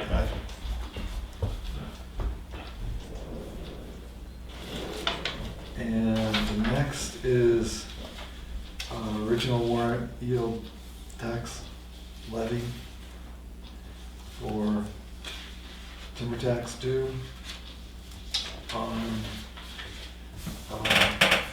map and lot 339 and 4334.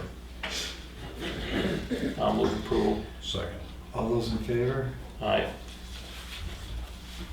Aye. Aye.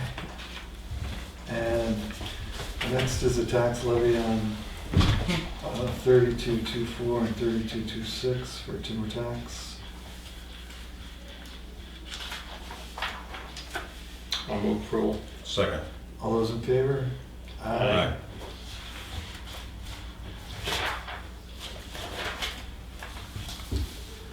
And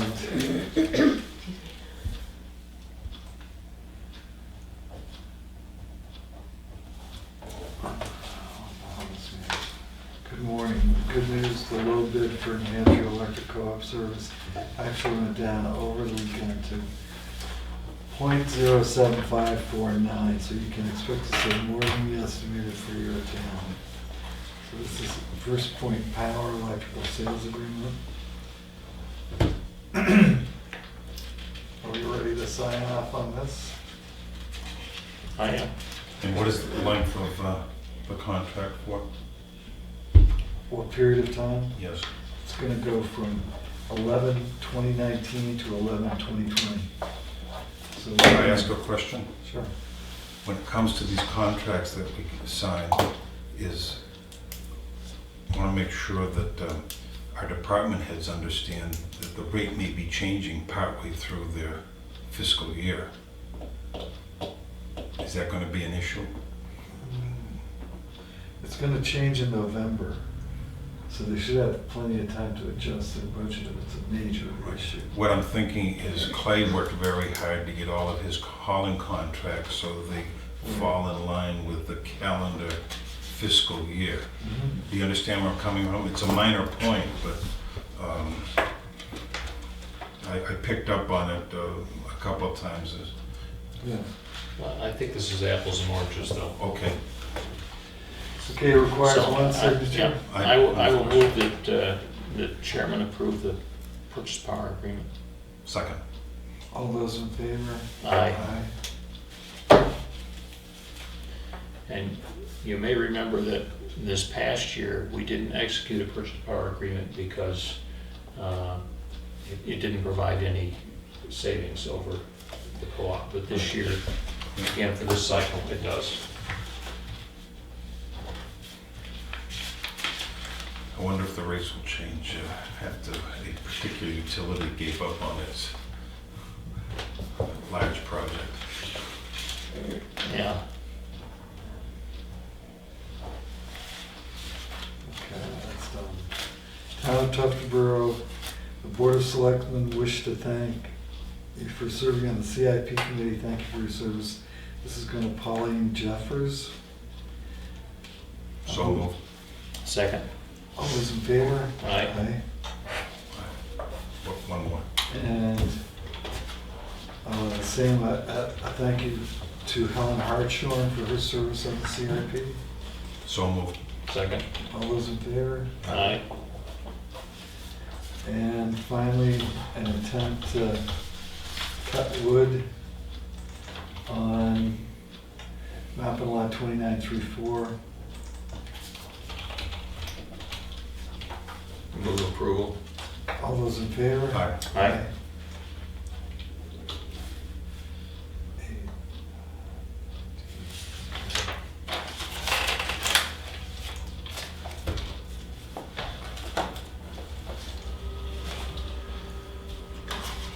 I'll sign this and get around to it.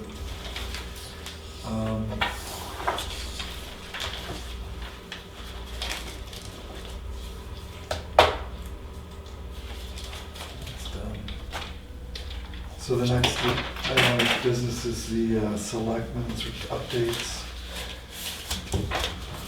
What have you? Anything? He and I went to court. I sat in the back row with Dave Straw. First of all, I thought our attorney, and I thought that in particular certain, they were balanced in their approach, and I think that Judge Ignatius nudged the straws as far as she could reasonably go. I noticed that he's out there, but he's health challenged and whatnot. But thank you for your efforts, Jack, on all those issues. You've done yeoman's work. After you talk on budget, I had a couple observations. Anything? I know you've been on the road a lot this. Except for going to the planning board. So we had a nice planning board session last Thursday. Some additional public input on the Farm Island subdivision to the tune of about an hour and a half. Not any real additional input, but some of the same input re-emphasized by some of the same folks. The applicant has requested a continuance to September 5th on the application while he continues to work on gathering supporting data and getting some additional expert investigation done. The planning board will be contracting with a third-party engineer to review all of the application and the background documentation to ensure that that they meet the letter of the law and the regulations. But nothing further on Farm Island. And the developer gets to pay that. Yes, right. The developer pays all the costs associated with this work. So I think that's, we had, at our last meeting, I indicated that our milfoil diving contractor was coming in. They were in the week of the 22nd, I believe it is, of July, and harvested milfoil around the docks at 19 Mile Bay, in the basin, and at Melbourne Village Marina. I don't have a final report yet on the amount harvested, but that should be coming within the next few weeks. He did verbally report that he didn't find huge amounts anyplace, but what was there was all cleaned up, so we're kind of back on the road to keep it under control. So that's all I've got. Okay, I went to the first, or actually the second, budget committee meeting on Tuesday, July 30th. Went through new business quarterly reports, updates. As has been mentioned a couple of times, the CIP is looking for their stuff by September 5th. And this is open to anybody if they want to learn about budgeting.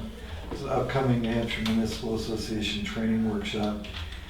One on the 18th of September, one on the 26th. I think everybody decided Loon Mountain on the 26th was the place to go, so there'll be people. I think we have, what, 2 new members?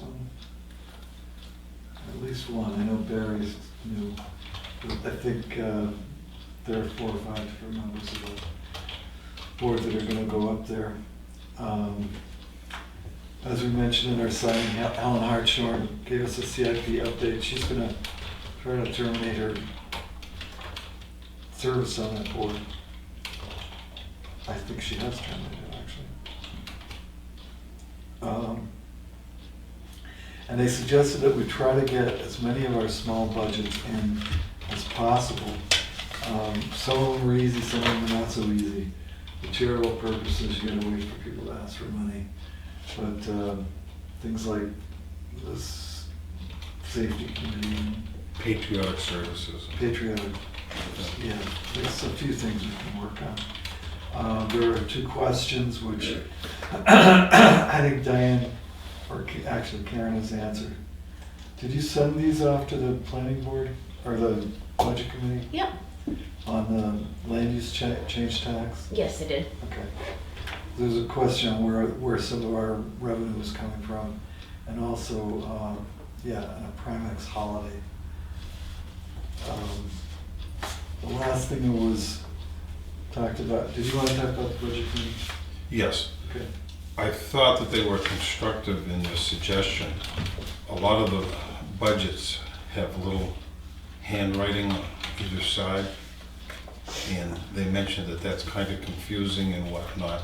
On the other hand, I understand it as type of footnotes, but I'm wondering if a happy medium. Yeah, we're gonna have could be reached. footnotes, or we're gonna have those. Right.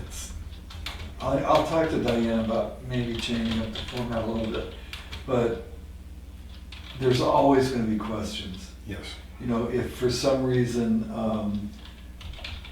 all the verbiage isn't in, when we hold some money over, you know, what's going Yes. on there, we'll walk them through it. I mean, I'll wait for a second complaint before we really Yes. make motions. Right. So the other issue was, or the other meeting I went to was the library building committee meeting, which came up at budget hearing as well. We're running into a few cost overruns, a little bit of money issues, but it's early on the project. A couple of things that, and Jack was there as well. A couple of things that we should probably talk about is they're paying for heat over the winter. Do we want to include them in our gas purchase program? So we, or compare the price on propane to what they're paying, this is the contractor, and what we're paying, and allowing them to buy gas through us. The other is they, and I won't get too flowery, but some of the items on their budget seem a bit padded. One of the ones that I think that we can look at is snow plowing. They've got $2,800 in snow removal coming up for this winter. I think we ought to look at how much it would actually cost the town to remove the snow. So I mean, you're saying my whole that- driveway. You're saying I the got done contractor is for less than budgeted that. Right, I got Yeah. done for less than $1,000 last year. A lot of there was shoveling and stuff like that too to remove from the job site. I run many a job where you do put snow removal in the budget and it could be in the middle of doing something on the roof and it snows that night and I gotta clear the whole roof off, so that's an overage. That's what that involves, seriously, so. Well, they ought to get their shit together and build a library so it doesn't snow. They should have the roof on that thing well before it snows, but they're. But I'm just saying that's what they I- put in there, so. Yeah, Yeah, anyway. well, if they So- put it in and they don't use it, they're in, Right. it's much Well, the better than if they don't. Yeah, the problem is though, that we were dealing with so much money that was raised Yeah. by donations, that you've got a committee that's worrying about having to go out and raise more money to satisfy a budget, which I think has some padding in it. So they need to, but as you all know, I don't get a vote because it's the library Yeah. and they're sacrosanct from local politics. At any rate, it was a productive meeting. I would hope that it moves along a little quicker than it's currently moving, but And due to finances, they will not be putting heat in the, Well, I don't think it's due to financing, they decided they were not gonna do that. I mean, I think we could have easily, it could have easily been installed with not that much money. But that's a decision they make. I mean, if their intention is to have forced hot air heat with air conditioning, that's fine. Both Jack and I think the librarian mentioned, putting the hot water heat tubes in the slab, easy to use them. But that was kind of rejected, so you don't do it. The slab's all insulated, the frost walls are all insulated, so, yeah, they're moving along. And I think that was it. There was a complaint, but I think I have to talk to you guys in private about that. Oh, and I'm gonna meet with representatives on the Lower Beach Pond boat ramp issue on Thursday. It's not a public meeting. You guys aren't invited. They don't know who I'm gonna be. I'm out of town anyway, so All right. that's, we're just fine. and we're gonna meet with Diane and Jack at some time on the auditor's recommendations. Right. Diane's not here, so I don't want to really get too crazy about it, but, yeah, just some cash flow issues and auditing issues. Actually, only one major one, so if you can bring them in, that would be fine. Moving us along. Anything else? We're gonna get out of here. So- I need to meet with you when you're done, so. So with, Me? yeah, All three. with respect to budgets, are we gonna put target dates out there for department heads to have budget prepared Yeah. to go through with us? I had one department raise the issue. I said, well, I think we'll be getting some guidance out saying we'd like your budget on this date. Right. And so the good news is people are thinking toward budgets already. Right. Well, they have to. The bad news, I guess, it is that there's a little uncertainty there as to when, and so if we can solidify that with folks as to, let's. I thought the process went very well last year, and I'll just cut to the quick. There were two departments that we had wet ink literally up till the night before. So those, in my mind, those are two departments that we as a board need to nicely nudge along. Yeah, I mean, I think the first step is that getting the CIP reports in by the 5th. Getting If we the can- capital projects into. If we can get that done, Yeah. now we get them in the budget mood. Yes. Yeah. We can say that by the 1st of October or the 25th of September, sometime in there, we need a preliminary budget. They want us to set the wage scale. That's not gonna happen until October, because We use the September statistics. right. And I think we can get the balance of the budgets Right. done prior to that. And I don't imagine that's gonna be that big a jump. I mean, there's been very little inflation this year, so I Right. don't know if the CIP or the cost of living COLA, I don't know what that's gonna be. All right, are you looking at me for something? Well, I was just gonna mention that the budget committee was beginning to meet, I think it's the October 1st this year. Right. So I was I'd like just to have thinking something ahead on of, hold, likes to have something to give them. right, which on that means you day. folks would have to start reviewing them, mid-September by budget Right. department heads. Right. So just a thought. Okay, so let's all kind of think about budgets that we could look at without having to get departments all cranked up about it. Sure. And let's see how many of those we can put together between now and the 1st of September. Yep. But let's see if, like, next Monday, start fleshing out that list. Right. Okay. I think there's 5 kind of short ones like patriotic services or whatnot that we could, Yeah, there's a number of them we can look at, Mhm. that only we deal with, so. Okay, we have any public, Yes, we do. okay, what's, We'll start with the, all the gentlemen were sitting at the table and talking about the ordinances of plowing. It was almost 5-10 minutes before I actually knew what you were talking about. Everybody at the table did. So normally when you start a subject, you know, this is my comment maybe for the people on table, so what are you talking about? I just wanted to mention that that was the header of your conversation, and only after watching you for a while did I so get the gist of what you were didn't like talking the about. opaque nature of town government?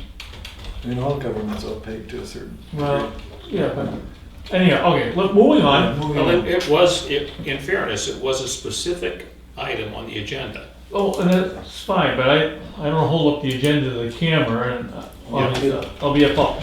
Moving on, not to delay this, okay? Lloyd was talking about him and Jack went to court, okay? And he just kind of melded into that, so to speak. What should there have been an explanation of why we went there, or should it not have been mentioned at all? What was No, the once purpose it of goes going? Once it goes to court, it becomes public information. Okay, and what was it about? It was about A simple a thing. violation of a public ordinance Okay, regarding, Property cleanup. Yeah. cleaning up the property.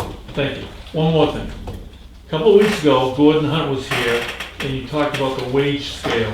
And he said, if the selectmen don't do something about it, it may be a longer process than you actually thought of. Was that discussed at the budget committee? We started Benefits. to. It really wasn't. Healthcare. Healthcare was Oh, okay. discussed. The relationship between healthcare and deductibles and Oh. wages was kind of touched upon. But until we get into that, budgeting. Okay, I'm just looking for the rest of the story, that's all. Well, you should have showed up at the meeting, You're right, you know? you're right, you're There absolutely right. wasn't anything else in the story. Okay, I'll be at the next Right one. back, so there's no other backdoor story, none of Thank that you. stuff going on. I was just gonna say, so just the Google correspondence Okay. folder, if you don't mind. Oh, that's great. Okay. Okay, I have attached a document with my observation complaint about the privatization of Piper Lane. Is Piper Lane private now? Piper Lane has a cable across it, we know that. This is Mike Vogel. Now we have a gate, so it's not a cable anymore. Is this gate on his property?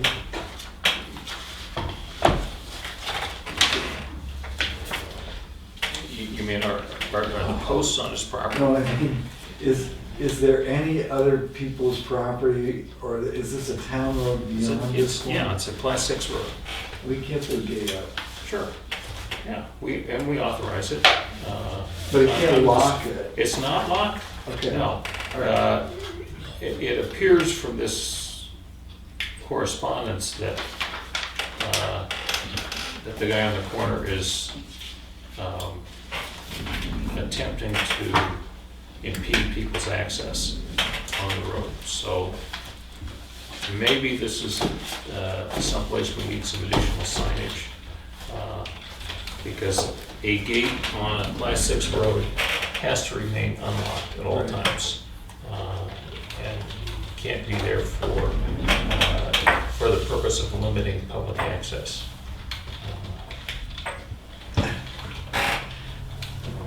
Okay, So I guess we had who, are we gonna impose upon to check on it from time to time that it's not locked?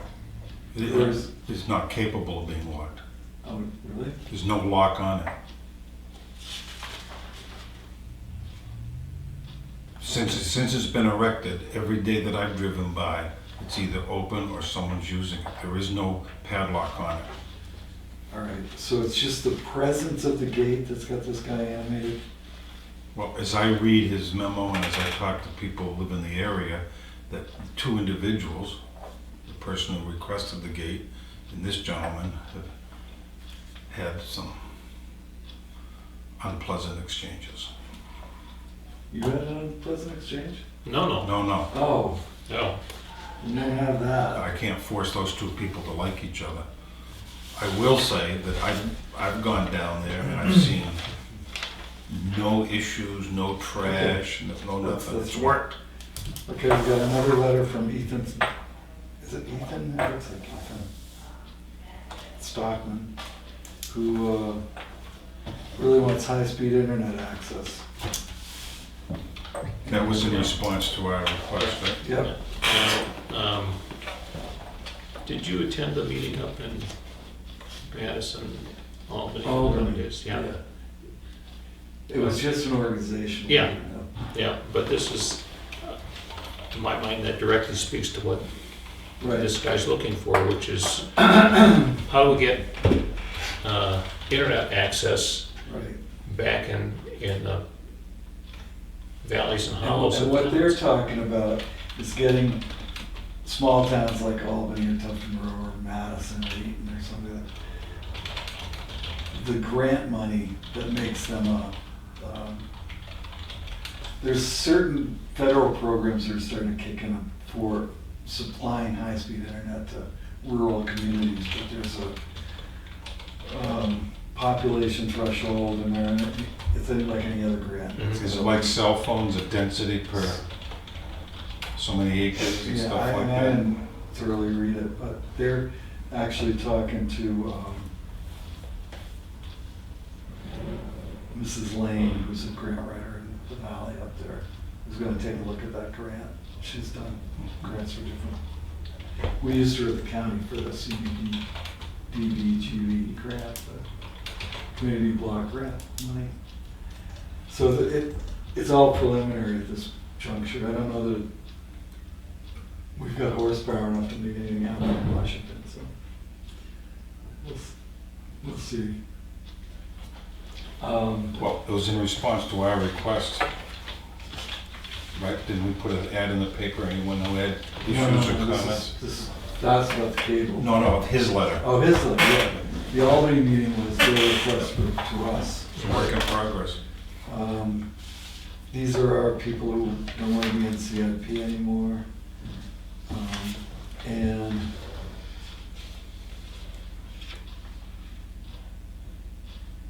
the Board of Selectmen must be submitted by, yeah.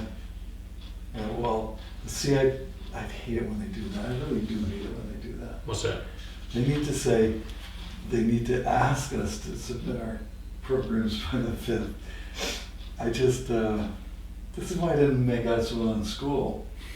When it says projects for Board of Selectmen must, this is in bold, must be submitted by September 5th. I'm saying, really?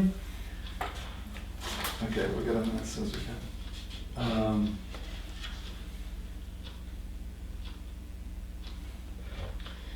And I just want to And show you. then yeah, we've got the proposal by Brooks. Did you review that for the 19 Mile Beach project? Yeah, Okay. Yes. yeah, I think. We're all set. And Did we sign the contract with him yet? Chip signed it, and then that was just an updated kind of timeline for you folks. Okay. And then I submitted CIP for the phase 2. And just, I saw that. And is that a CIP project, correct? that's what I submitted it to CIP, yeah. And is it a selectman or conservation commission or recreation? Which department is the lead in it? Well, I did it under you folks. This is Yeah. where you signed the Okay. contract. Okay. And our claim's been acknowledged on the 19 Mile Bay Beach Fence. Fence. project. Thank you for your efforts. Mhm. We've got a problem with Mr. Bean on the Sodom Road.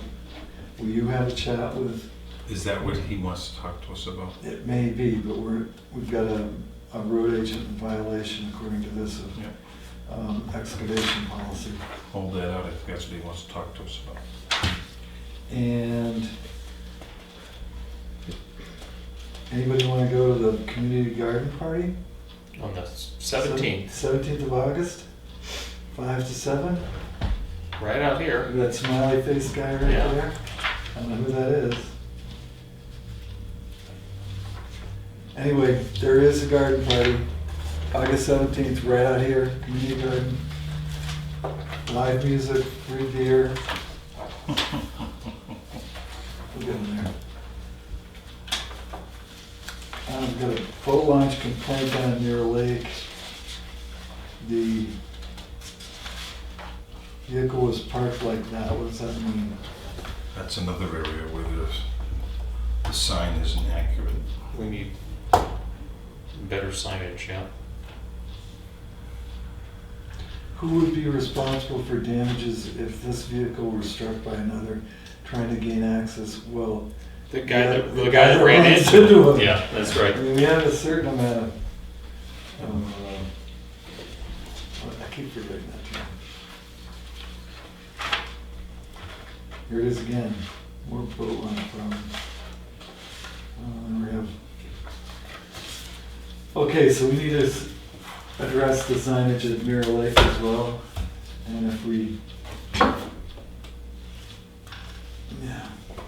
So are we gonna have to bring our road agent back in next Monday to straighten all this mess out?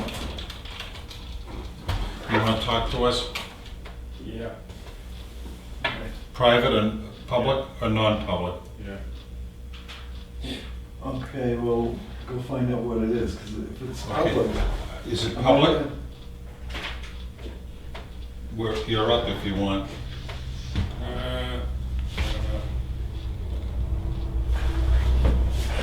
This is a off-camera discussion with the building codes enforcement officer. I can share a little update for you about the rebound if you'd like. Sure. But you only got 30, not even that, 28 minutes? So next week, we'll be working on that, sending out letters, Yeah. getting. So this is the non-public. So, It will be non-public, okay. that's All right, so next week is the reval. Yeah, we'll start sending out letters and setting up appointments and, Okay. yeah. All right, I'm gonna entertain a motion to adjourn. We have to go back into non-public. We have a non-public. So we'll leave this one open. Yeah, so this will be a 91A3, Roman 3, parent C. Really? Reputation, yeah. Okay, Thank you, Bill, I appreciate that. Maybe give Chip a copy of that too. what's that? Well, he explained why you were going in to Yep. 91A, thank you. Yeah, all right. Okay. So I've made the motion. Yeah, I'll second it. All those in favor? Yes. Marcus and yes. I'll be yes. thank you.